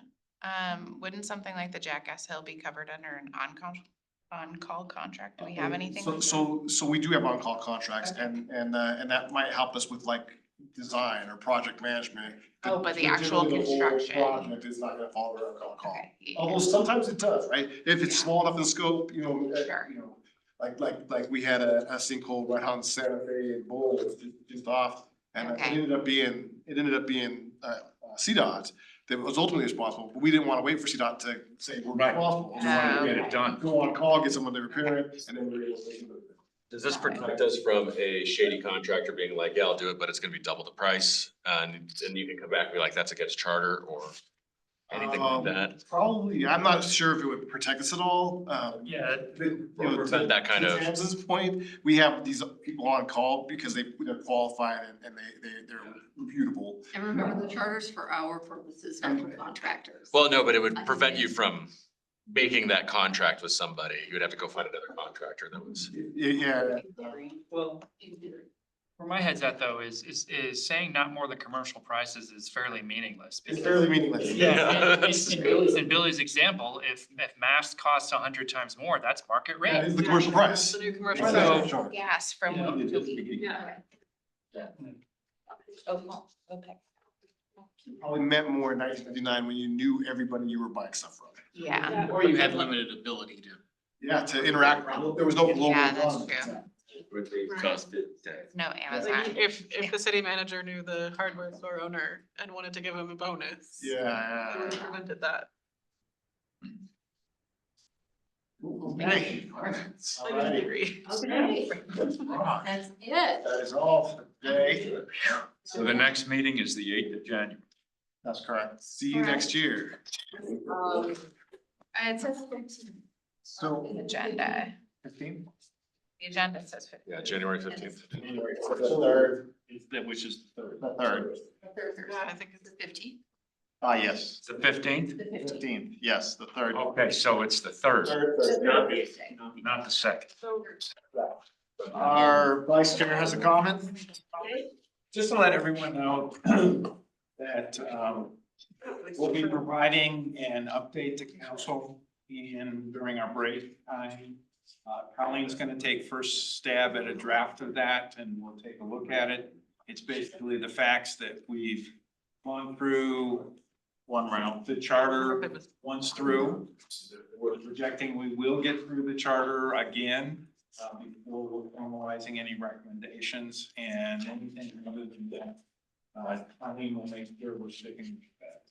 So it's not gonna be any of our comments or relative components.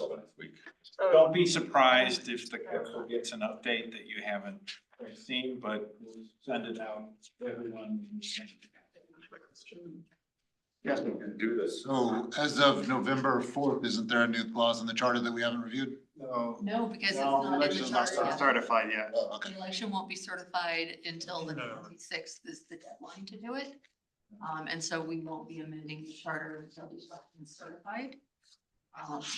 And then there also, is gonna be some discussion with council, the city manager's office and legal about if we want to address that as part of this process. Or not, Like we should. yeah. Haley? Oh, my phone was answered. Anyone else? So someone asked a question about the council. It's just gonna be a very general overview of status. This is what we've done. These are next steps. And they're gonna do. I will give them a draft based on what was presented to council with the last charter review committee as their mid-project. And then they will be able to take a look at it, because it really does come from the Karen chair. Just saying, this is where we are, this is what we've done, this is where we're going. So you'll publish that for them. They will get it and we will make sure y'all get a copy, so you know. Yeah. So you know what we're sharing with you. Yeah. And that will Um, happen sometime between now and, mid-December-ish. All right, given that well, I guess we're a little bit over, but we have a member of the public, I'll entertain another public comment for 3 minutes if you guys want to, so I'll put it to a vote. You want to allow for? We don't vote, you're the chair, so Sorry. you get to decide. Anything to say? Public comment is under your purview. Yeah, well, I would like to get a show of hands, I guess, if you're comfortable.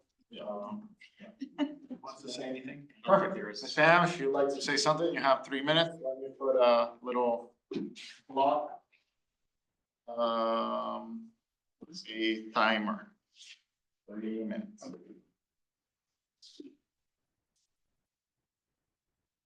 And go. My name is Pam Chaporn. I'm a block or two from here. A couple of things I'd like people to know. CDOT is going to be revising exits on Santa Fe. For example, they're going to close part of the access to Crestline. There are collisions. Santa Fe is our deadliest corridor. People get killed on those intersections at Bellevue and Main Street Bowls. And so some of those are being closed. I bring that up because of the eminent domain discussion and the acquisition of property. It could advantage or help deal with some of the impacts of property when those changes are made to our routes. And so I just want you to be aware that that kind of stuff is going on. The North Gateway, which I think is wrong, and horrible, it still impacts that corridor, and there's parking issues and stuff like that. There's private property that was rezoned, I think for no good reason and no apparent reason. And I question that those again might be areas that are impacted by something like urban renewal or acquisition of property. I wanted to talk about, I think it's very important that we have a vote of the people before the city sells, transfers, acquires new property. Public ownership of property is a huge value to the people. And it is very different than money or budget. And I think we need to retain the city center property, not for the city center in Geneva Village necessarily, but because for the people in 30 and 40 years, especially if we're gonna over obligate ourselves with bonds, being in debt is not a good thing for the city. I have been around when the city's been in debt and we're very limited by what we can do. And unlimiting or raising those limits very high, I think are a terrible idea. So I'd like you to get more data about these things. There are impacts here and you need definitions of pros and cons, and staff should be figuring those out before they talk about them in public, much less bringing them to you. So anyway, just making you aware of some things that are happening that I think have huge impacts on the city of the future that could be weakening our city in the future. And that's not a good thing. Thanks. Thank you. 30 seconds to spare. Alrighty, meeting is adjourned at 8:46. See you all after the new year.